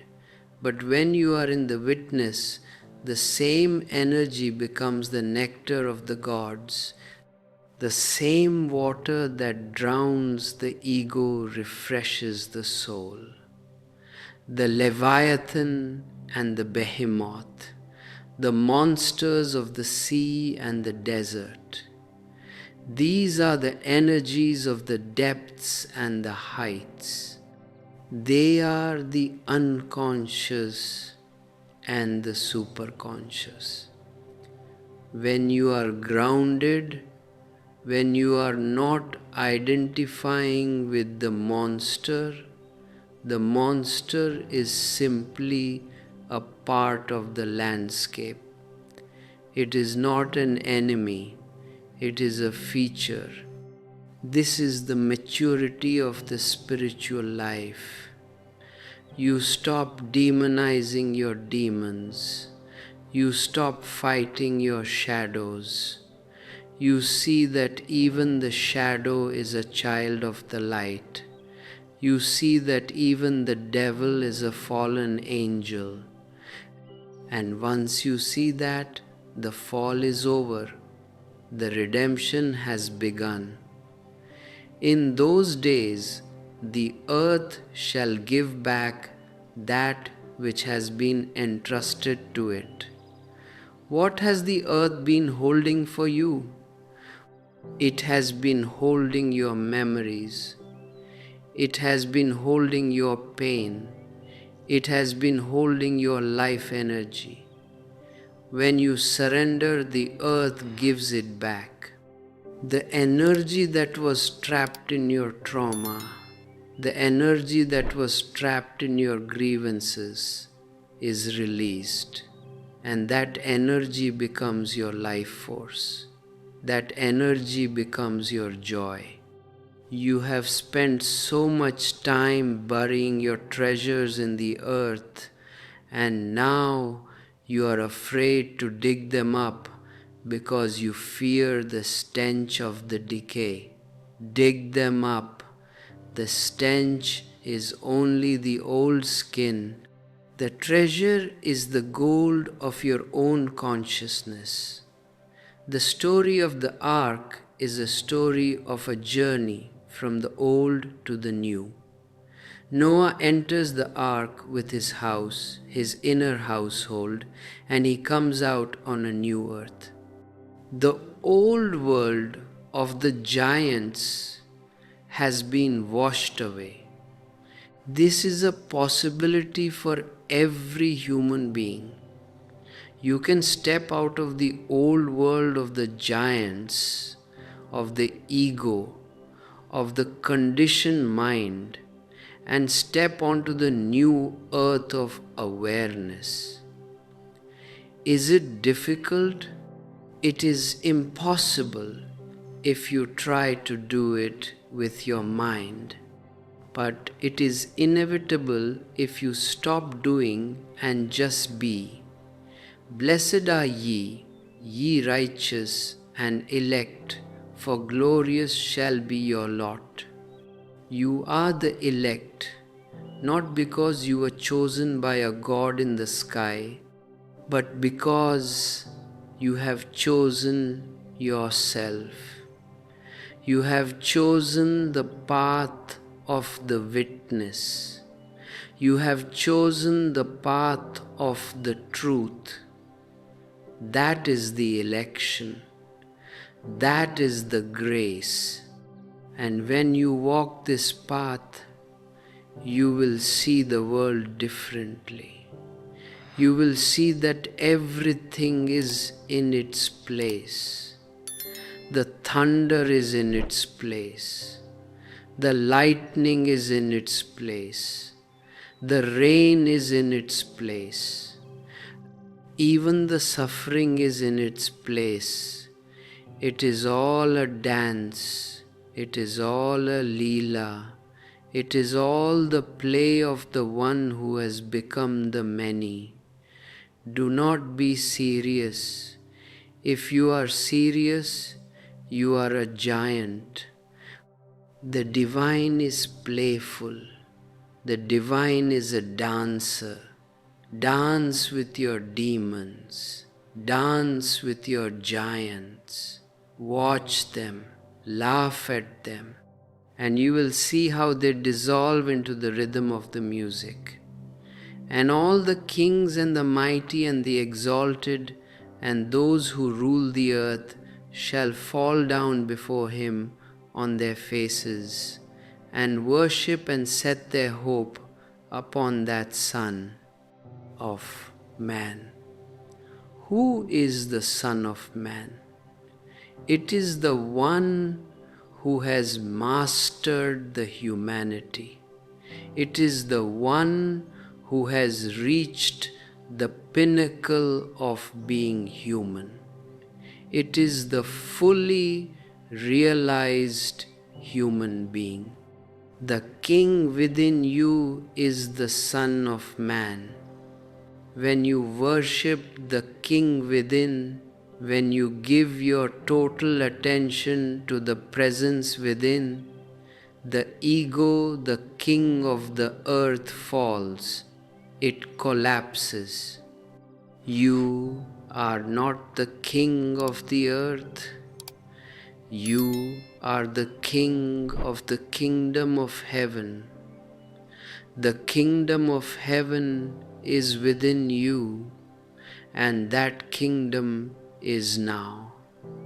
The book of Enoch is not a book of prediction. It is a book of recognition. When you read it, you are recognizing your own story. You are recognizing your own fall and your own redemption. And when you recognize it, the recognition is the key. The key that opens the gate. So walk through the gate. Do not stand outside looking at the map. The map is not the territory. The book is not the truth. You are the truth. I am here and you are here. And in this here, everything is possible. The giants can vanish in a blink. The watchers can return to the sky. The ark can be built in a single breath. Are you breathing? Are you here? Then you have everything you need. The demons that Solomon encountered, those 36 spirits, those deacons, they are not outside of you, my friend. They are not hiding in the shadows of Jerusalem, nor are they lurking in the caves of Arabia. They are the 36 ways your mind fragments itself to avoid the truth. You see them in your life every day. One is named deception, one is strife, one is jealousy, one is error. These are the very forces that make up your personality. The personality is a construct of these demons. When you say, I am this, you are just picking one of these demons and giving it a name. When you say, I am a jealous person, you are inviting the demon of jealousy to sit on the throne of your heart. And once it sits there, it begins to rule. Solomon asks them, by what angel are you frustrated? This is the most profound question you can ask your demons. When you are suffering from a particular neurosis, let's say, the demon of strife, do not try to kill it. Do not try to repress it.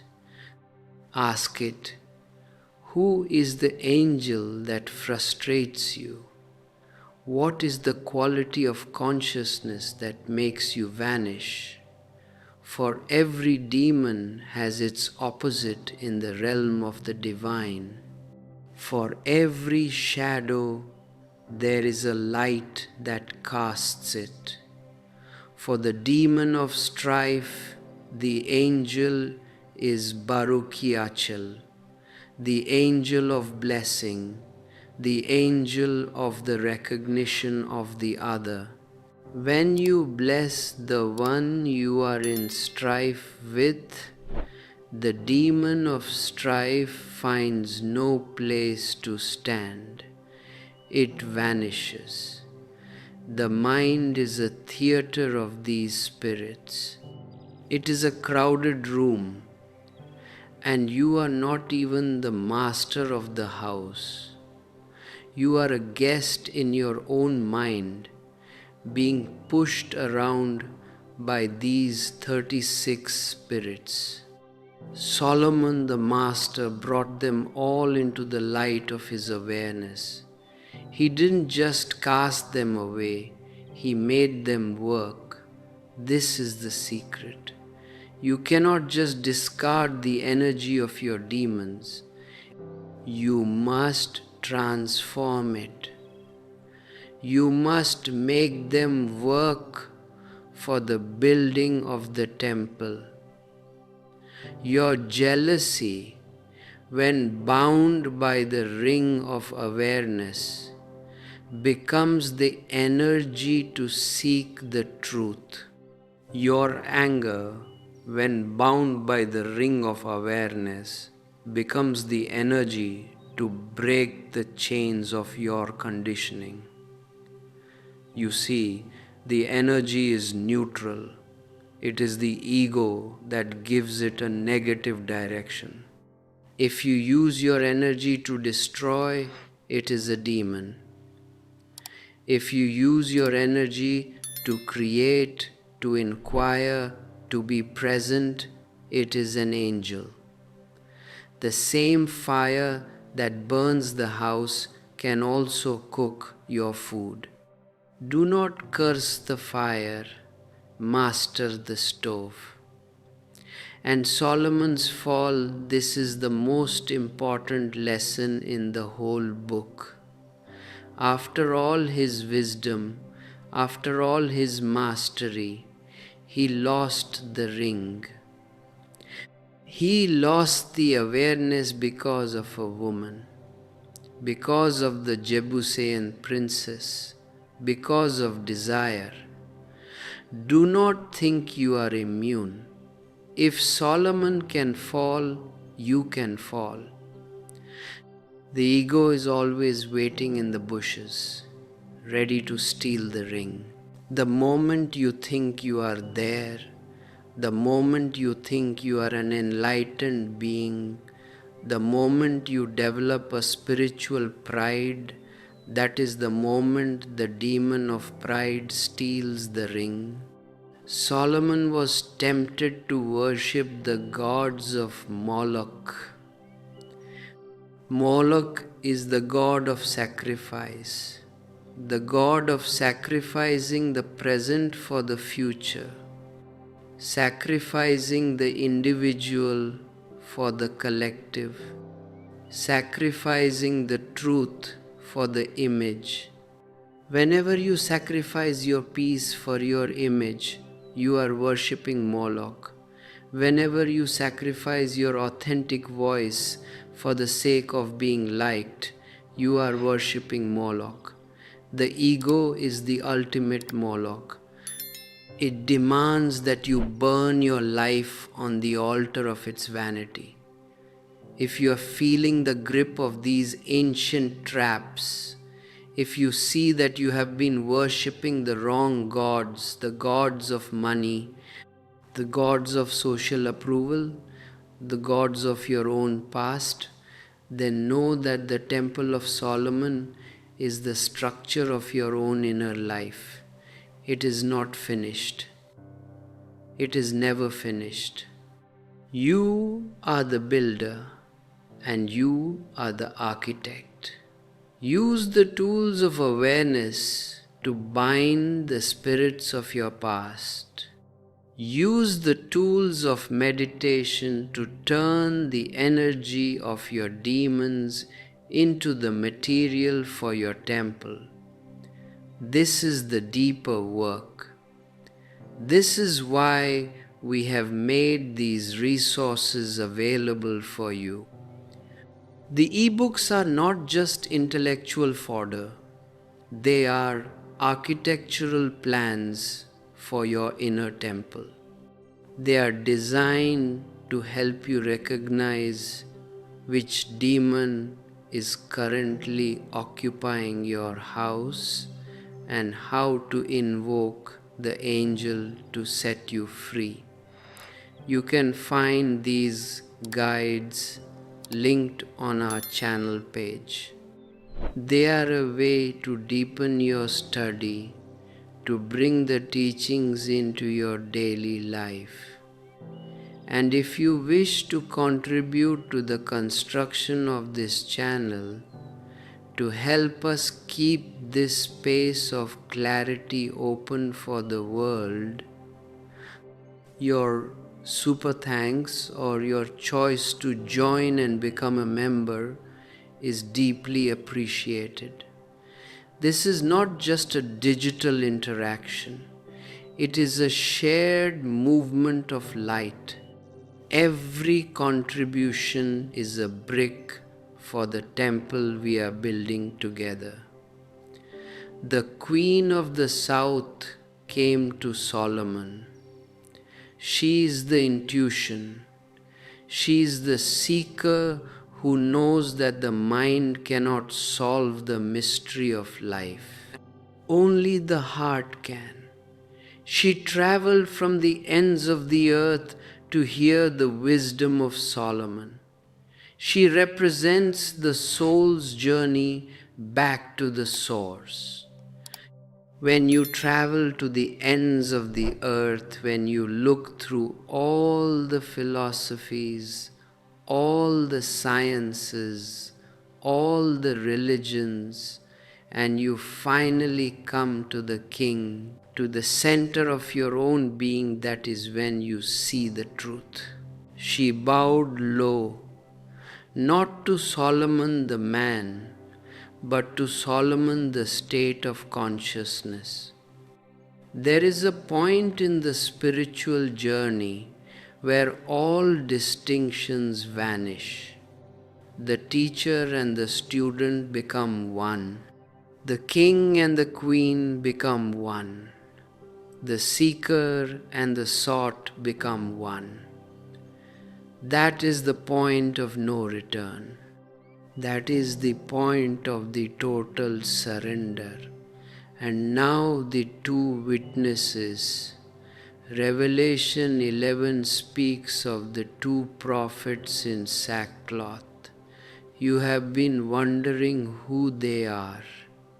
Are they historical figures coming back? No. That is the literalism of the mind. They are the two witnesses of your own awakening. Enoch is the witness, the one who observes, the one who is silent, the one who remembers. Elijah is the fire, the energy of transformation, the one who shuts the heavens, the one who brings down the flame that consumes the false. In your inner journey, you need both. You need the silent witness, and you need the fire of transformation. Without the witness, the fire is just a tantrum. Without the fire, the witness is just a spectator. But when the two stand together, when the witness and the fire are united, the ego, the beast that ascendeth out of the bottomless pit, is overcome. The beast is your total identification with the body and the mind. It is the collective mass of your fears and desires, and it will make war against your two witnesses. It will try to convince you that the witness is boring and the fire is dangerous. It will try to kill them. It will try to silence the truth within you. It will try to put your wisdom in a grave. But truth cannot be buried.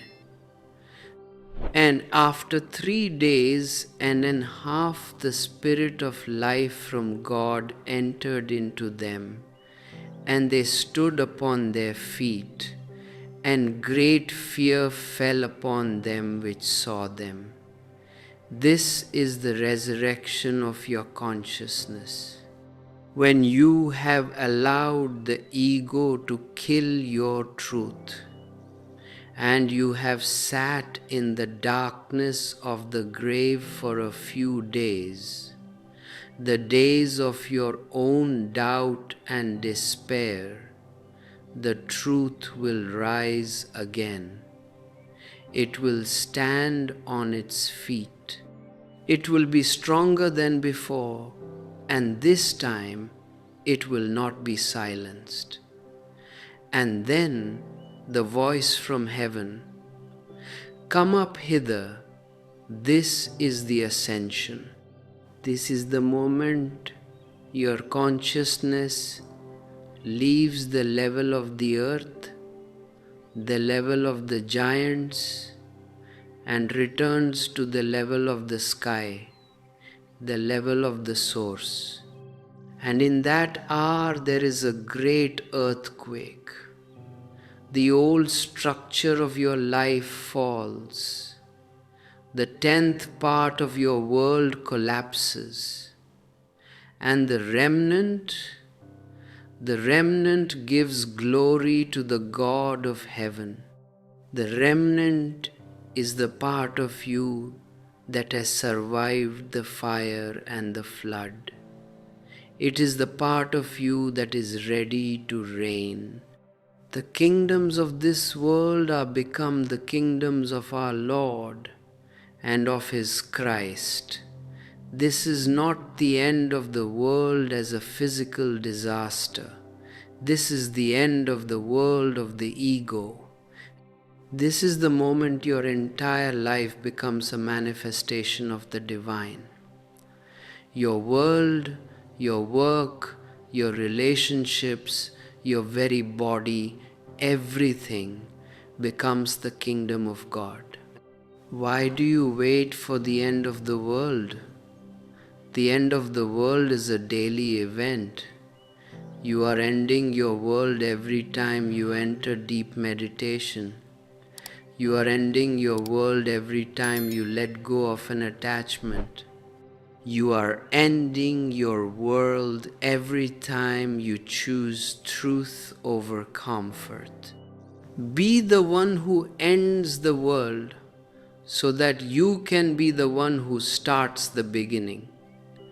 The temple of God is opened in heaven, and there is seen in His temple the ark of His testament.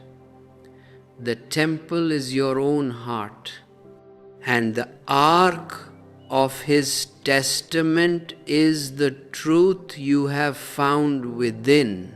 The lightnings, the voices, the thunderings, the earthquake, the great hail, these are the signs of your inner transformation. Do not be afraid of the storm.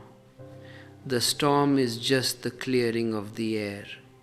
You are witnessing the end of the ego in yourself. You are witnessing the binding of the watchers in yourself. You are witnessing the destruction of the giants in yourself. And what remains? Nothing but the light. Nothing but the love. Nothing but the divine. Do you see the beauty of it? You thought you were fighting a battle against the world, against the demons, against the forces of darkness. But you were just playing a role in a cosmic drama. You were the hero, you were the villain, you were the battle, and you were the peace. I tell you, There is no one else here. There is only the one playing at being many, and the one is getting tired of the game. The one wants to go home. The one wants to wake up.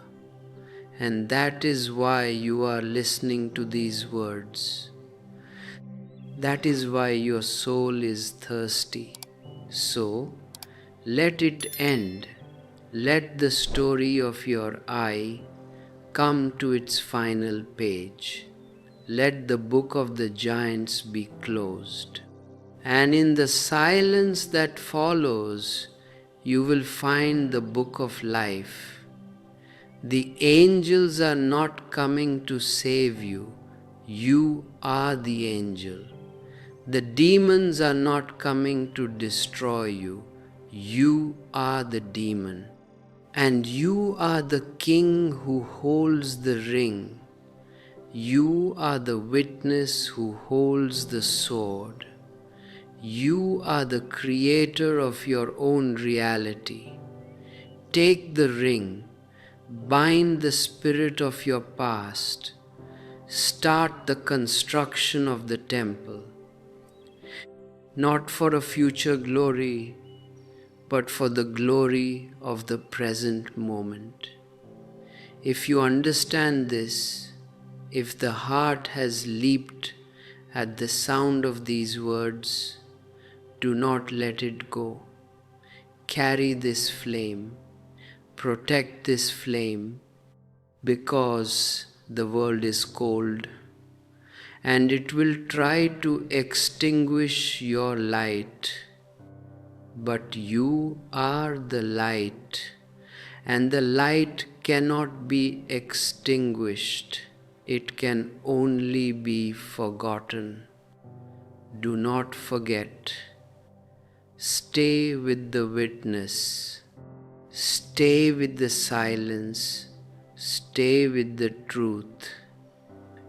And the giants, they will become the stepping stones for your ascent.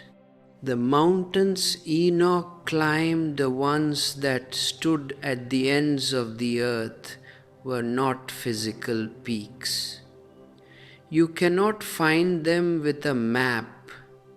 You cannot trek to them with boots and ropes. These mountains represent the hierarchies of your own conditioning. Each mountain is a belief system, a layer of the ego, a rigid structure you have built to protect yourself from the nakedness of existence. When Enoch speaks of the seventh mountain, the one in the midst that excels the others in height and resembles the seat of a throne, he is speaking of the Sahasrara, the crown of your own consciousness. This is the seat of the witness. This is where the king resides, and the fragrant trees that encircle this throne. That is the fragrance of the divine, the scent of the lotus that blooms when the mud of the mind has been transcended. You spend your lives climbing the smaller mountains. You climb the mountain of wealth, the mountain of reputation, the mountain of knowledge. You get to the top, and what do you find? More mountains. And the wind is cold, and the air is thin, and your ego is starving. Enoch says, no mortal is permitted to touch this fragrant tree until the great judgment. What is this judgment? It is the death of the mortal. You cannot reach the divine while you are still playing the role of the mortal. You must shed the costume. You must let the mortality fall away. And this is what I mean when I say die now. It is not a physical death. It is the death of the one who believes he is a mortal. When the I dies, the fragrance of the tree is suddenly available. It was always there. You were just too busy building your own little mountain to smell it. You look at the book of the giants and you are fascinated by the violence, by the wars, by the dragons. But this is just the history of the mind. It is a necessary stage. The ego must grow, the ego must expand, the ego must conquer the world. That is the giant phase. But every giant eventually hits the wall of its own limitations. The flood comes, the unconscious rises, and the giant is faced with a choice: sink or evolve. Noah, the one who enters the ark, is the one who has chosen to evolve. He realizes that the old world of the giants is finished. He doesn't fight the flood. He floats upon it. When your life is collapsing, when your plans are failing, when the flood of reality is rising, do not fight it. Build an ark of awareness. Float upon the change. The flood is not here to destroy you. It is here to wash away the rubble of your past. If you are beginning to sense that the ark is the only refuge, then you are ready to anchor yourself. The e-books we offer are like the timbers for your ark. They are not the ark itself, but they provide the structure, the wisdom, the orientation you need to build it. They are available on the channel. And I want to speak to those of you who have felt the shift, who have felt the lightning of the truth flash in their heart. Your support, whether through the join button or the super thanks, is a recognition of this work as a living energy. We are not just creating content, we are creating a field of resonance. We are creating a space where the Enochian secrets can be understood by the modern seeker. Every contribution, every membership is a vote for the light in an age of confusion. Join us in this work. The book of Enoch talks about the heavenly tablets. These are the records of the Akashic field. You have access to these records. They are not stored in a library in heaven. They are stored in the silence of your own heart. When you meditate, you are not doing something to reach a goal. You are simply clearing the dust from the screen of your heart so you can read the tablets. You are reading your own past, your own future, your own potential.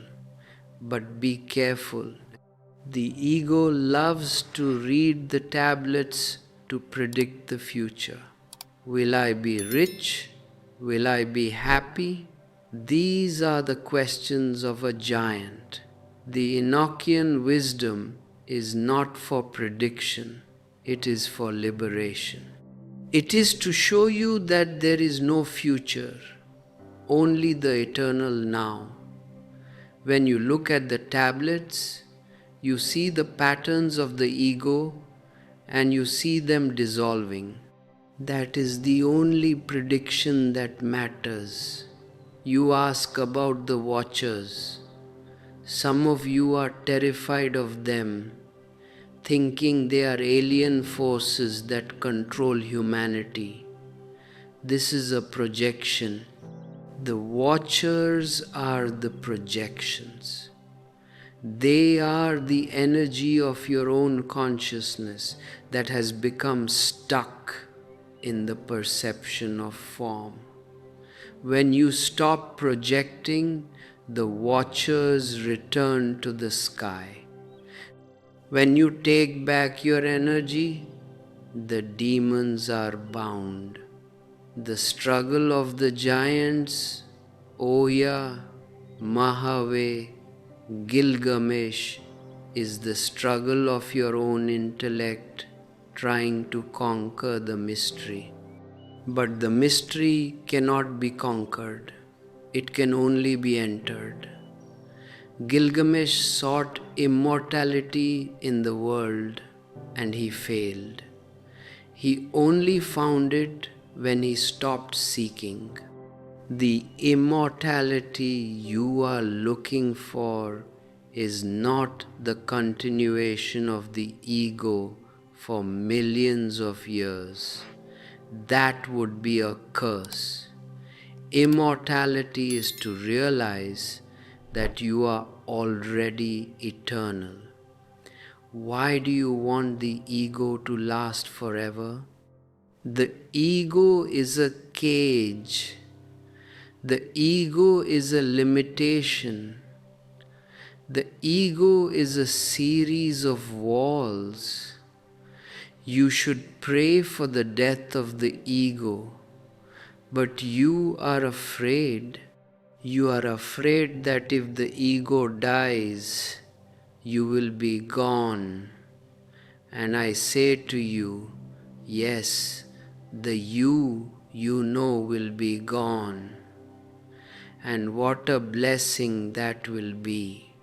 The one who is left behind is the one who was always there, the one who was watching the ego suffer all this time. The true Enoch, the true witness, is the one who is left when the movie ends. The movie is full of drama, giants, watchers, floods, fires. But the screen is untouched. The screen is pure. You are the screen. Do not get lost in the plot. Stay with the screen. In those days, the angels shall return and hurl themselves to the east.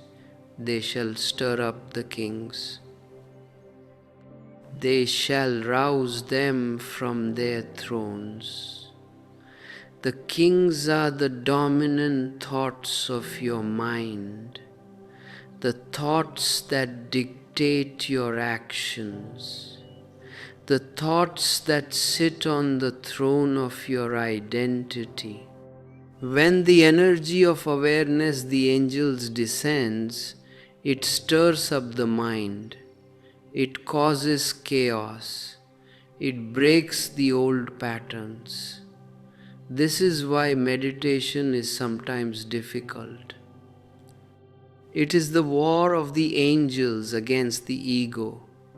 Do not run away when the meditation becomes difficult, when the thoughts are racing, when the emotions are overwhelming. That is the moment of the battle. That is the moment the angels are working. Stay in the fire. Do not retreat. If you retreat, you leave the work unfinished. And then what happens? The city of the righteous shall be a hindrance to their horses.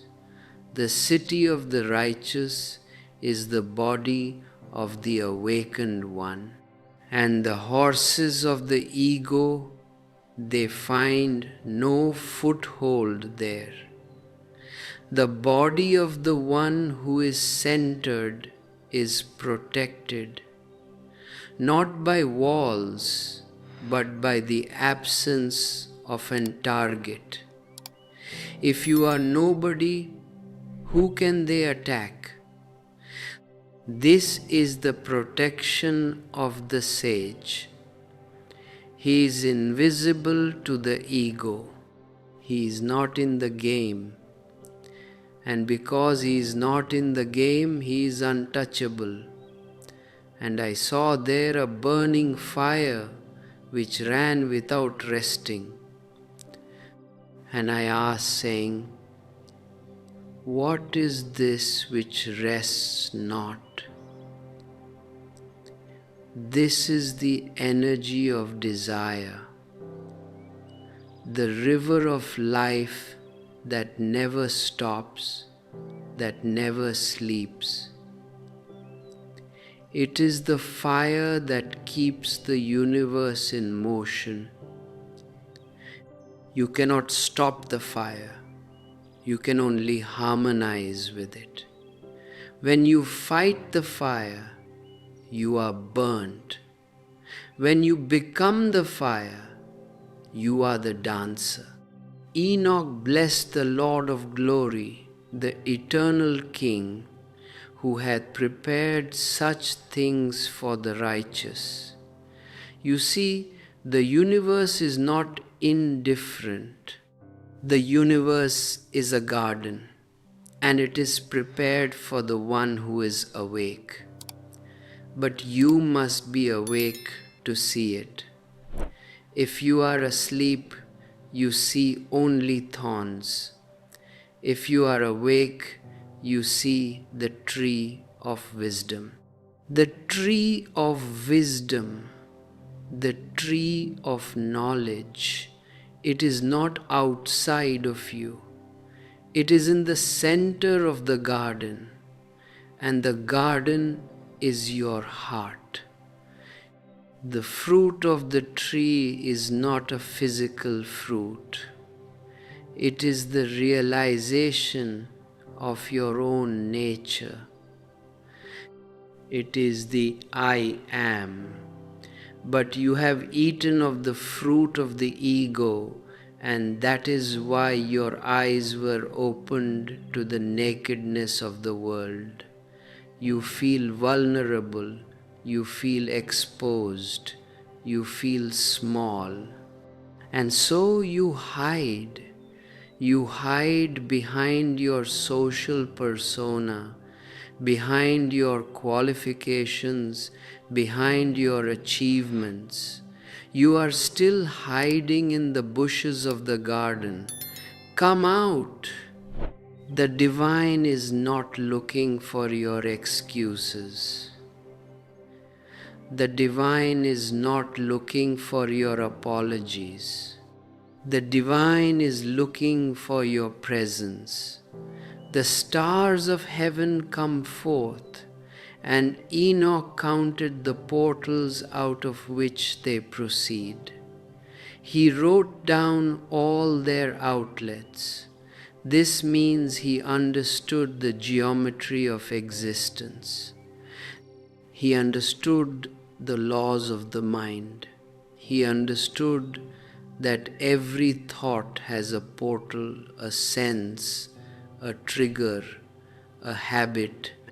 And he learned to close the portals that lead to suffering and open the portals that lead to light. You too can close the portals. You can be the gatekeeper of your own awareness. When the demon of strife knocks on the portal of your ear, you can say, no, this is not welcome. When the demon of jealousy knocks on the portal of your eye, you can say, no, this is not who I am. You are not a victim of your senses. You are the master of the gates. And as often as I saw I blessed always the Lord of glory. This is the state of gratitude, a state of non-complaining. When you complain, you are saying to the divine, "You made a mistake." That is the arrogance of the giant. When you are grateful, you are saying, "I trust the totality. I trust the dance." And in that trust, the entire universe becomes your ally. There is no fate other than what you have created. There is no destiny other than the unfolding of your own consciousness. You are the one who writes the script, and you are the one who acts it out, and you are the one who watches it from the stalls. What a beautiful, complex, impossible drama. Be the audience. Do not try to rewrite the script. Just enjoy the show. Laugh at the giants when they stumble. Cheer for the angels when they win. And keep your eyes on the screen. This is the Enochian path. It is a path of seeing. It is a path of witnessing. It is a path of realizing that you are the witness, and that the witness is the only reality. If you have stayed with me this far, if you have followed the trail of the giants and the flight of the angels, then you are ready. The portal is before you. You don't need to jump. You don't need to push. You just need to walk through. And if you want to walk through with support, with a structure, with companions who are also on the path, use the links below. Join the community. Invest in the wisdom. And most importantly, stay present.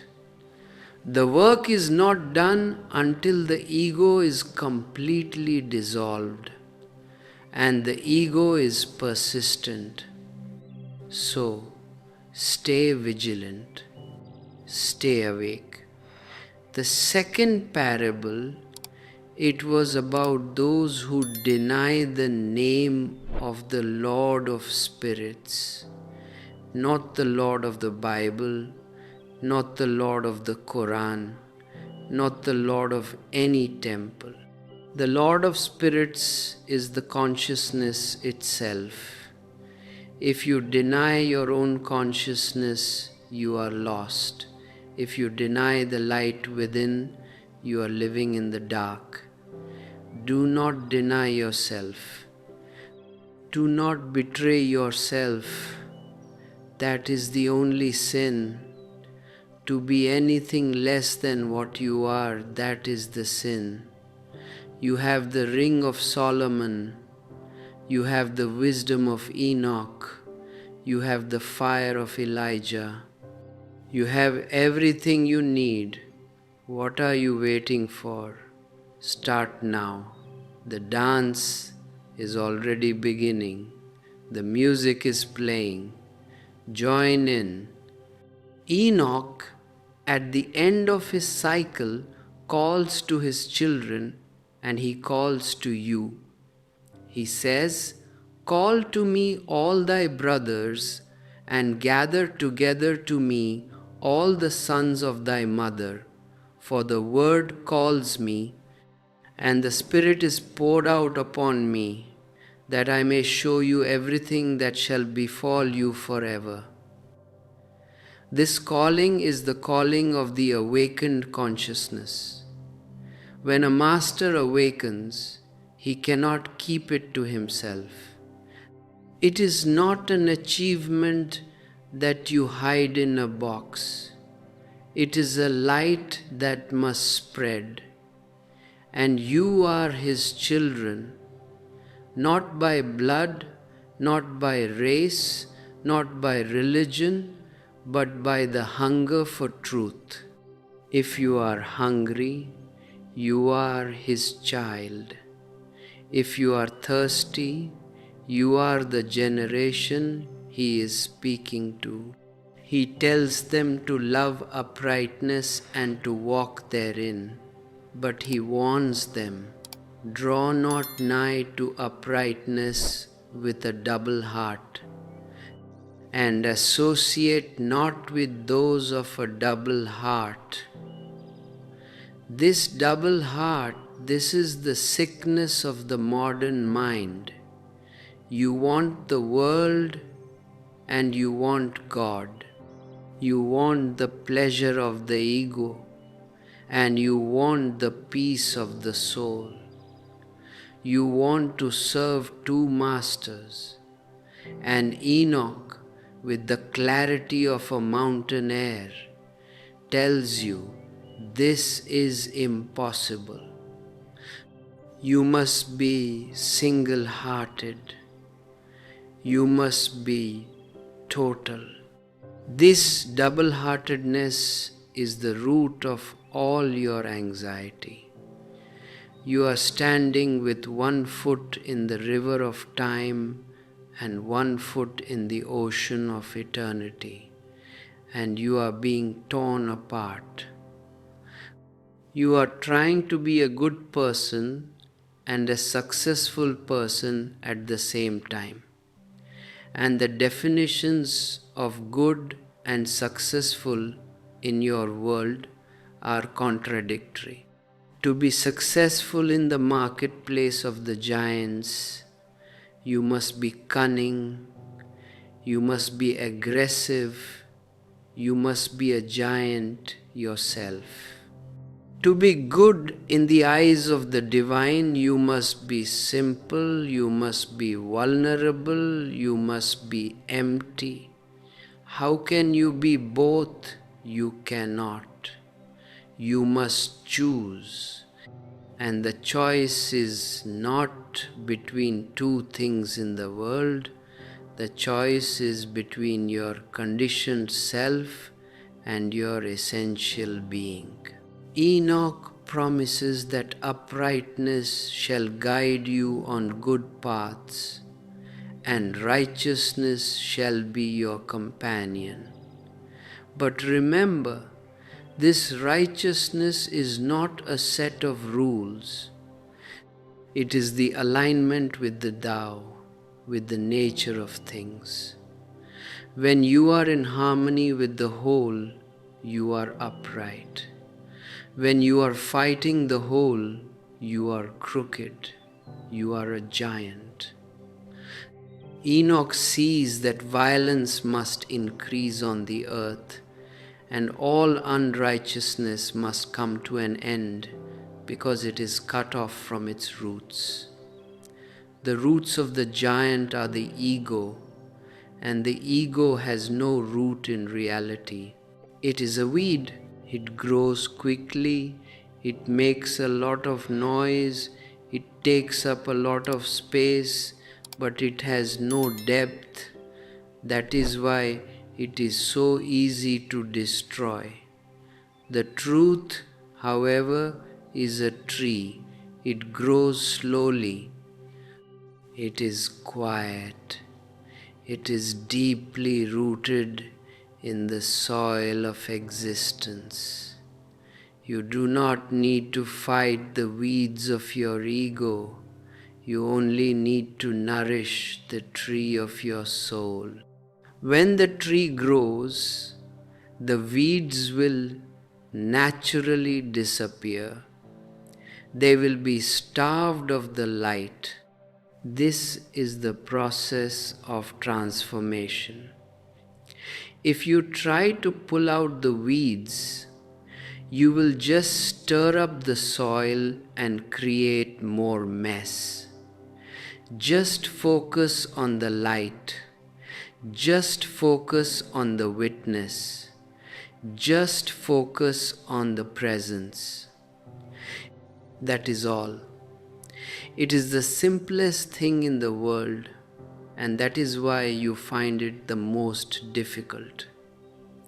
Your mind demands a complex technique, a difficult ritual, a hard climb up a mountain.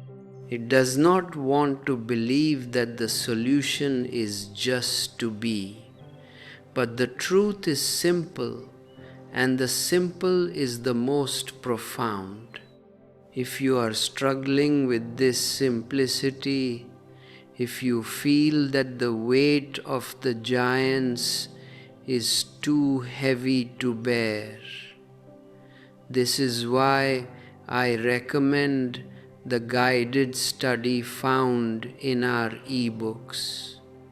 They are not complicated systems, they are gentle pointers back to this simplicity. They are designed to help you let go of the double heart and embrace the total silence of your being. You can find these resources linked right below this video. And I invite you to join our community by clicking the button. It is a way of saying, I am ready to walk the path of the single heart. Your super thanks donations and your membership not only support this channel, but they act as a spiritual commitment. They are a sign that you are moving from being a passive consumer of information to an active participant in your own awakening. And all the idols of the heathen shall be abandoned, and the temples burned with fire. Enoch is not talking about the idols of wood and stone. He is talking about the idols of your mind. The idol of your reputation, the idol of your bank account, the idol of your self-image. These are the temples you have built, and they must burn. They must burn in the fire of awareness. Do not fear the burning. When the idol burns, the truth is revealed. When the image is destroyed, the reality is found. You are so attached to your image. You are so worried about what people think of you. You are so worried about maintaining the fiction of yourself. But the self is the barrier. The I is the veil. When you burn the I, you find the am. And the am is not an idol. The am is the living God. Enoch says that in those days the righteous shall arise from their sleep. You are asleep. Even now, as you listen to me, you are dreaming. You are dreaming of tomorrow, dreaming of the past, dreaming of who you are. To arise is to wake up from the dream of the ego. It is to realize that the one who is dreaming is not you. The one who is dreaming is the mind, a collective machine, a programmed entity. You are the one who is witnessing the dream. When you know you are the witness, the dream loses its power. It doesn't matter if it is a nightmare or a fairy tale, it is just a dream. And when the dream is seen as a dream, you are free. The wisdom of Enoch is a doctrine of wisdom, a judge of all the earth, for all who shall dwell on the earth. Let not your spirit be troubled on account of the times, for the Holy and Great One has appointed days for all things. This is the ultimate surrender. Everything is happening according to the law of the totality. There is a season for everything. There is a time for the giant to grow, and there is a time for the giant to fall. There is a time for the struggle, and there is a time for the silence. Do not fight the season. If it is winter in your life, be winter. If it is summer, be summer. Don't try to force the blossoms in the frost. Your struggle comes from your impatience. You want the fruit before the flower. You want the enlightenment before the meditation. But the universe works in its own time. You have been born in the first week, in the second, in the third. These are the epochs of human history, but they are also the stages of your personal growth. In the first stage, you are innocent. In the second, you are confused. In the third, you are searching. In the fourth, you find the law. In the fifth, you build the temple. In the sixth, you are blinded by your own success. And in the seventh, you enter the apostate generation, the generation that has forgotten its source. And this is where you are now. You are in the 7th week. You are in the generation of apostasy. But that is the good news. Because when the apostasy is complete, the election begins. At its close shall be elected the elect righteous of the eternal plant of righteousness to receive sevenfold instruction concerning all his creation. The elect are not a special group chosen by some arbitrary decree. The elect are the ones who have recognized the trap. The elect are the ones who have said, enough of the giants, enough of the watchers, I choose the truth. And you are that generation. You are the one who has the possibility to receive the sevenfold instruction. But this instruction is not written in a book. It is written in your awareness. You must be the one who receives it. For who is there of all the children of men that is able to hear the voice of the Holy One without being troubled? The truth is a trouble. It is a sword. It cuts through your delusions. It makes you uncomfortable. That is how you know it is the truth. If a teaching makes you feel comfortable, if it feeds your ego, if it tells you that you are perfect as you are without any need for transformation, then it is not the truth. It is a sedative. A real master does not give you a sedative. He gives you a mirror. And when you look in the mirror, you will be troubled. You will see the giant. You will see the watcher. You will see the ghost. But if you have the courage to look, you will see the God too. And who can think his thoughts? And who is there that can behold all the works of heaven? You do not need to think his thoughts. You need to stop your own thoughts so that his thought, the Thou, the Logos, the existence can move through you. You don't need to behold the works of heaven with your eyes.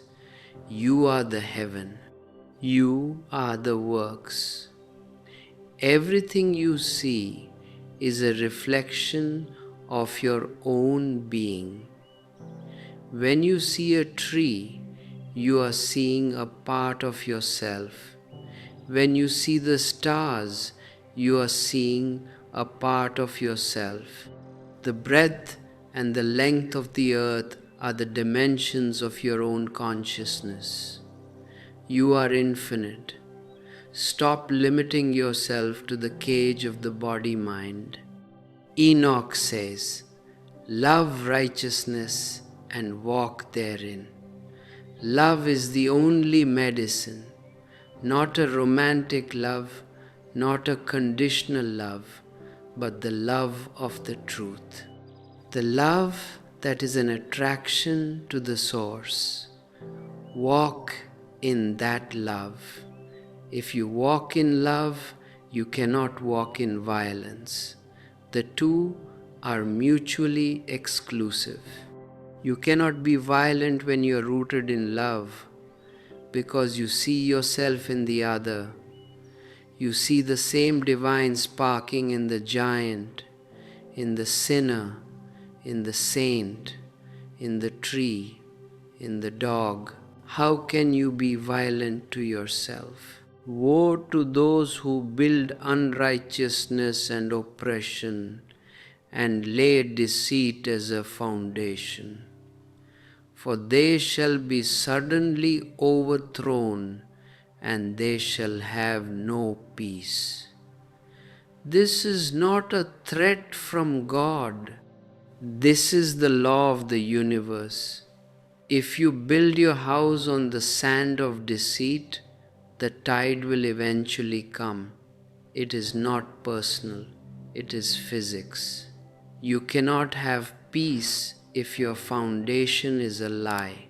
If you are living a lie, you will be in constant fear of being discovered, and that fear is the lack of peace. To live in the truth is to have nothing to hide, and having nothing to hide is the only true freedom. Woe to you, ye rich, for ye have trusted in your riches, and from your riches shall ye depart, because ye have not remembered the Most High in the days of your riches. This is not an attack on the wealthy.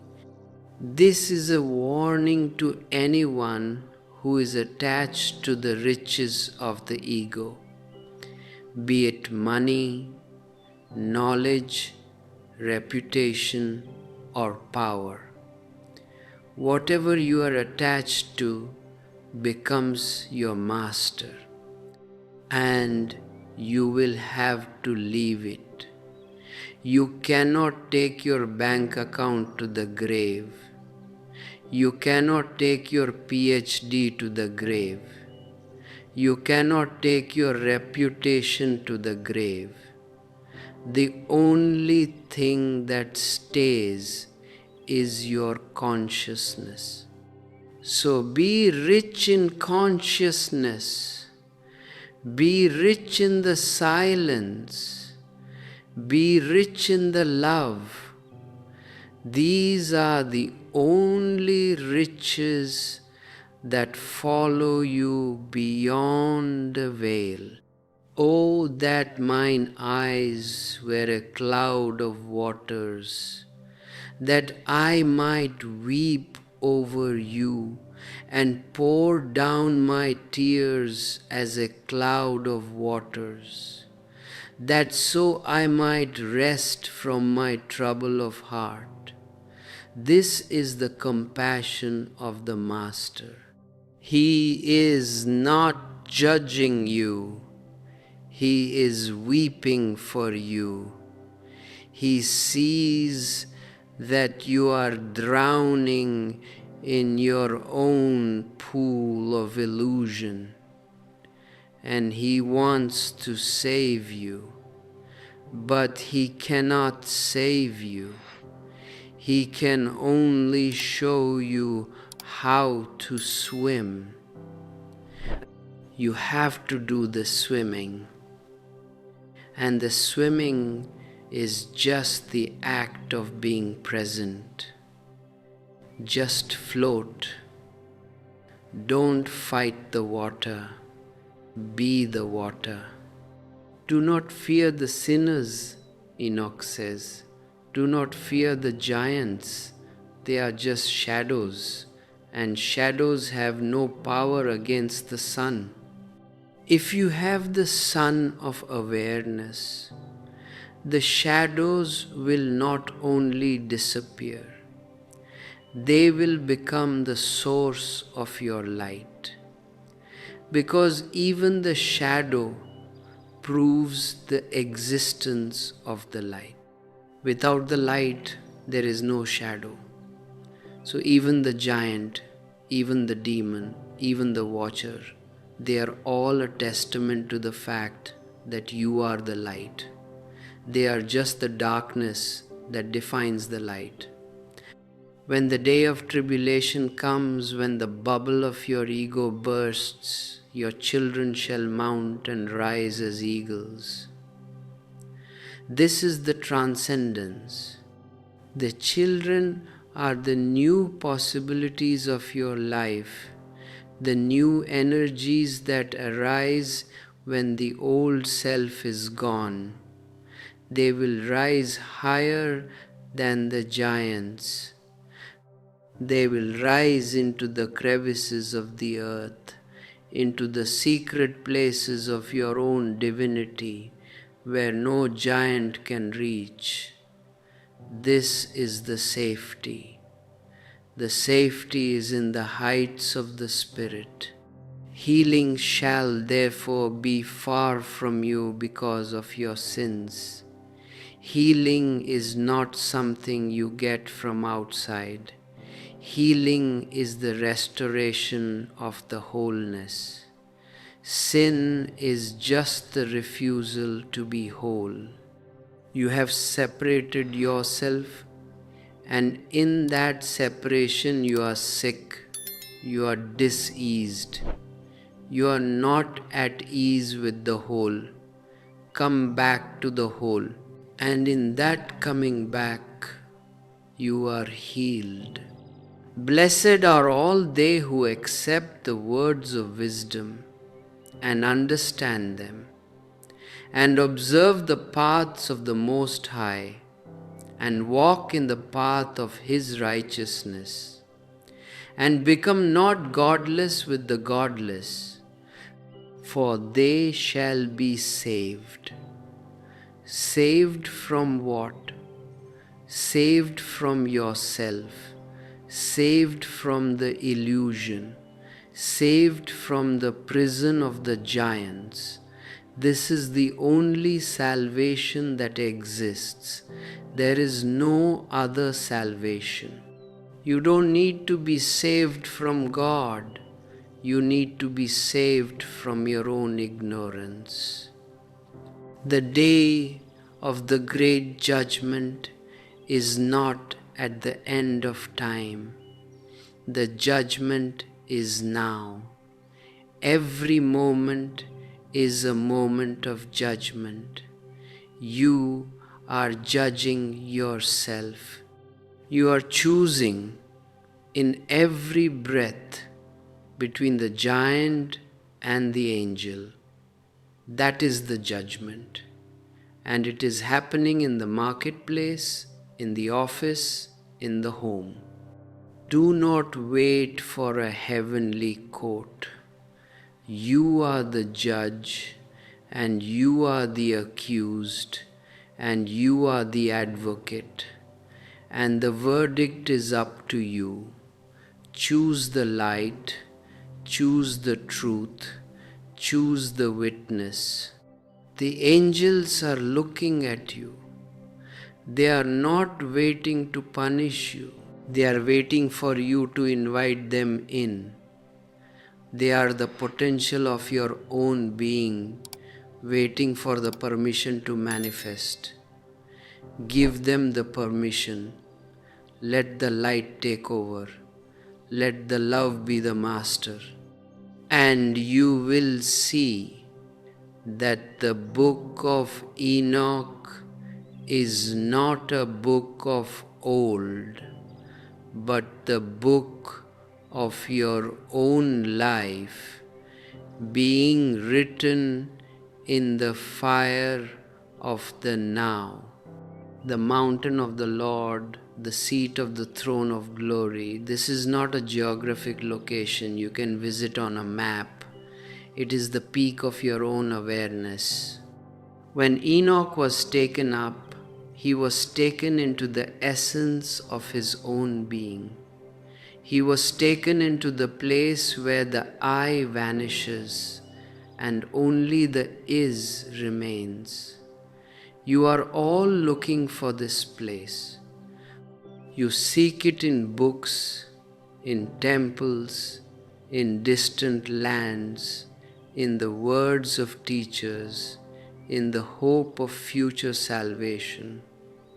But you are looking in the wrong direction. The kingdom is not there. The kingdom is the very space in which your life is unfolding. It is the screen upon which the movie of your existence is projected.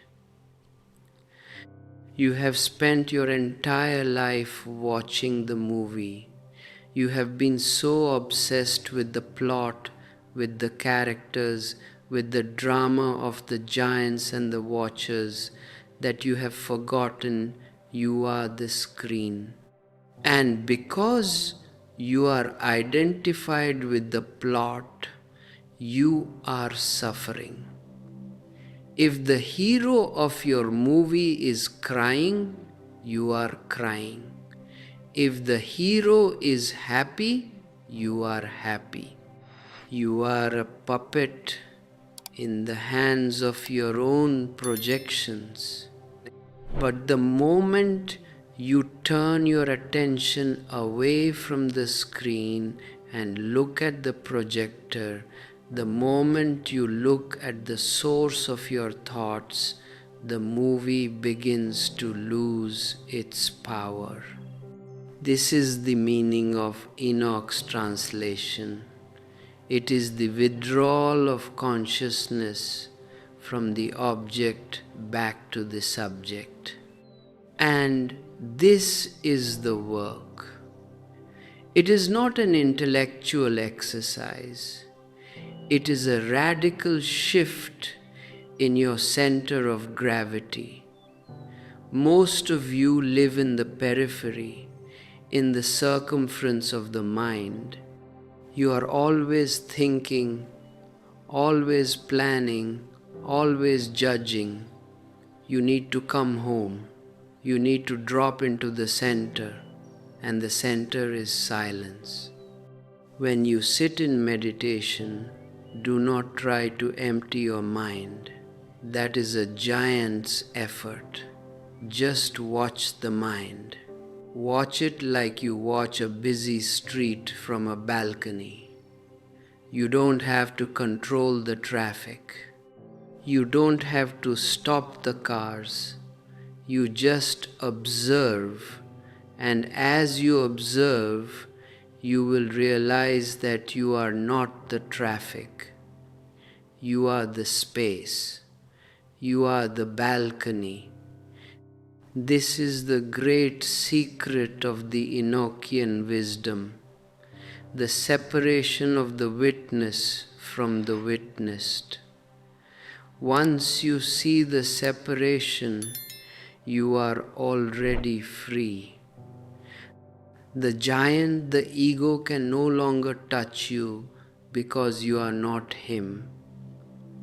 You are the space where he appears, and you are the space where he disappears.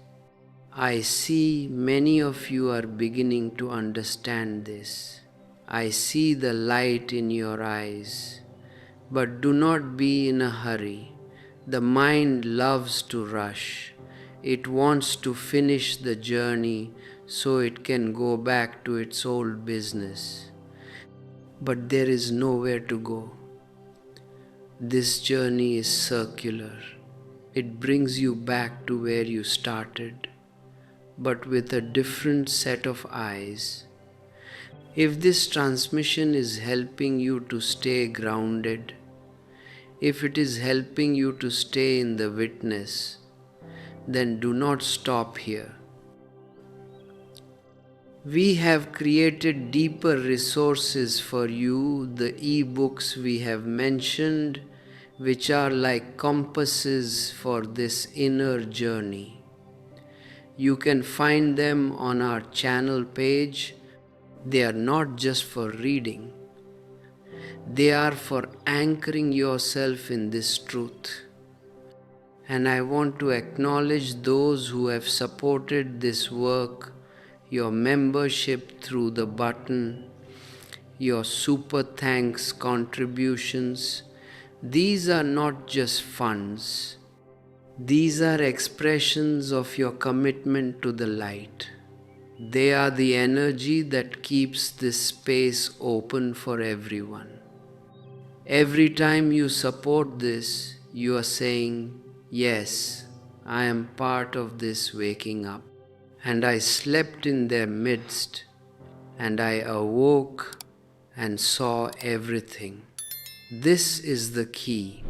You have been sleeping, you have been dreaming of life, but when you awake, you see everything. You see the mechanics of your trap. You see the machinery of your suffering.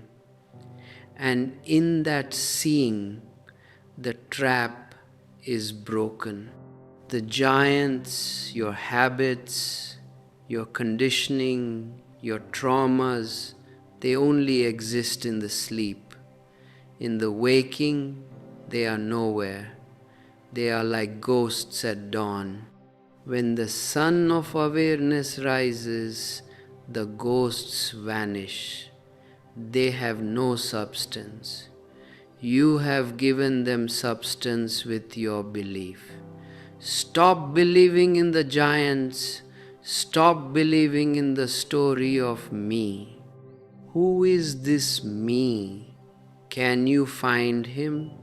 Look deep within. Is there a me? Is there a solid entity at the center of your being? When you look, you only find a void. And that void is the throne of glory. That void is the seat of the king. The ego is afraid of this void, so it tries to fill it with thoughts, with possessions, with relationships. But the void is the only thing that is real. It is the only thing that is eternal. Love the void. Dance in the void. Be the void. You ask, what about the giants of the world? What about the injustice? What about the suffering? My friend, you cannot change the world by being a giant yourself. If you are angry, you add to the world's anger. If you are greedy, you add to the world's greed. You can only change the world by being the opposite of the giant, by being the emptiness, by being the light. When you are the light, you heal the world simply by existing. Your presence is the healing. Your silence is the cure. Do not try to be a Messiah. Do not try to save the world. The world does not need saving. It needs waking up. And you can only wake up yourself. But in waking up yourself, You become a contagious influence. Your presence makes it easier for others to wake up. That is the only mission you have. I slept and I awoke and saw everything. This is the realization that the world is a leela, a play. It is a cosmic game. And once you see it is a game, you play it with total intensity but with zero attachment. You dance with the giants, you dance with the angels, you dance with the light and the dark. But you know it is all music. You know it is all rhythm. If you are feeling this, if you are beginning to see the game, then keep going.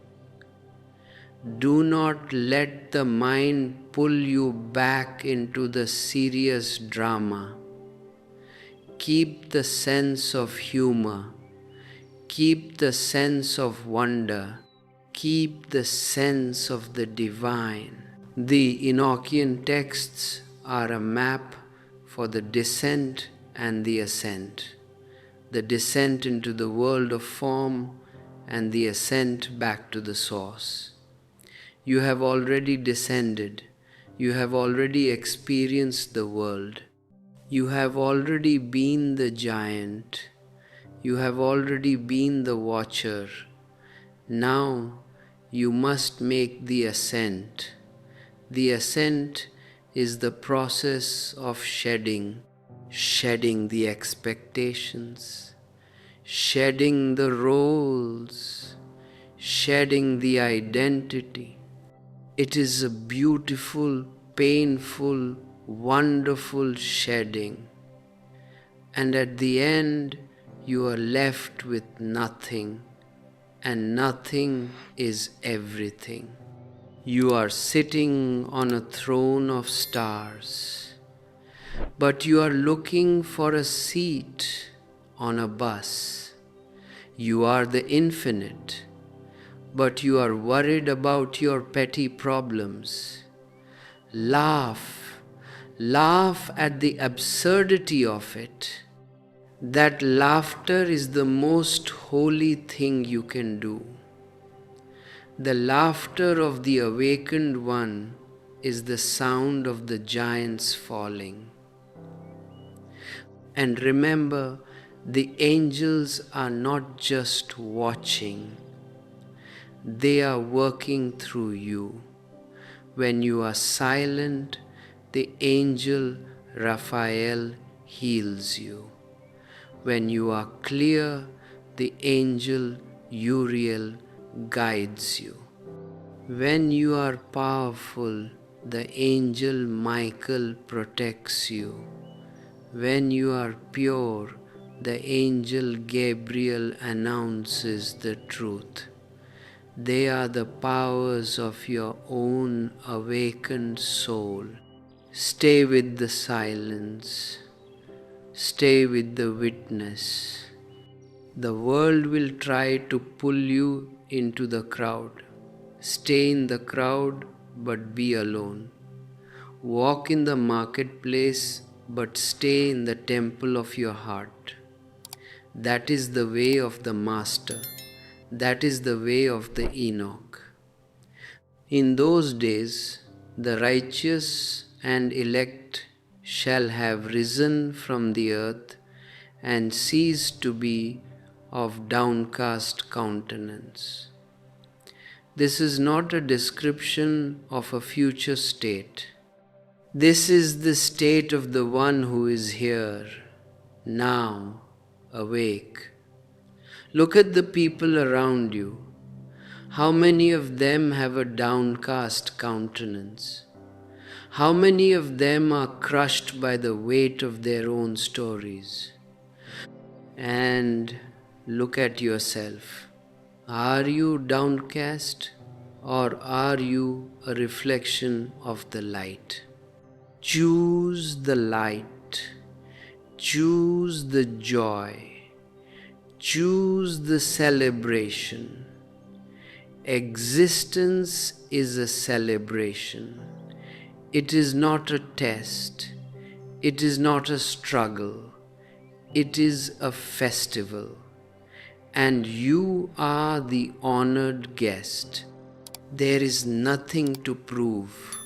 There is nothing to achieve. You are already what you are looking for. You are already the Son of Man. You are already the Enoch. You are already the King. Don't wait for the end. The end is a fiction. Begin now. And as you leave this, as you return to your life, keep the fragrance. Do not let the giants of your routine steal the light you have found. Hold on to this clarity. Protect it like a precious jewel. Because this light is your only hope. This light is your only freedom.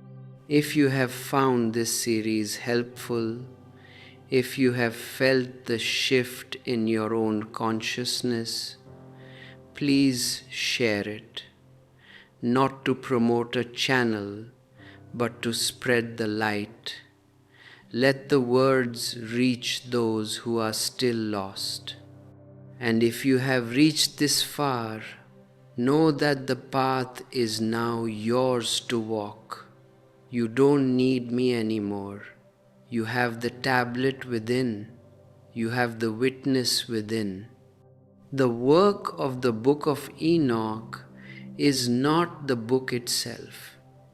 The work is the silence that follows the reading. The work is the transformation of the reader. I have given you everything I can in words. Now take it into the silence. Take it into your heart. And for those of you who want the key to unlock this energy in your day-to-day life, to truly understand the mechanics of this inner ascension, I have compiled my deepest insights into a guide, the Hidden Energy Protocol. Reclaim your God mode. It is the roadmap for the one who is finished with the giant mind and ready to inhabit the throne of the King. You can find this guide in the description below.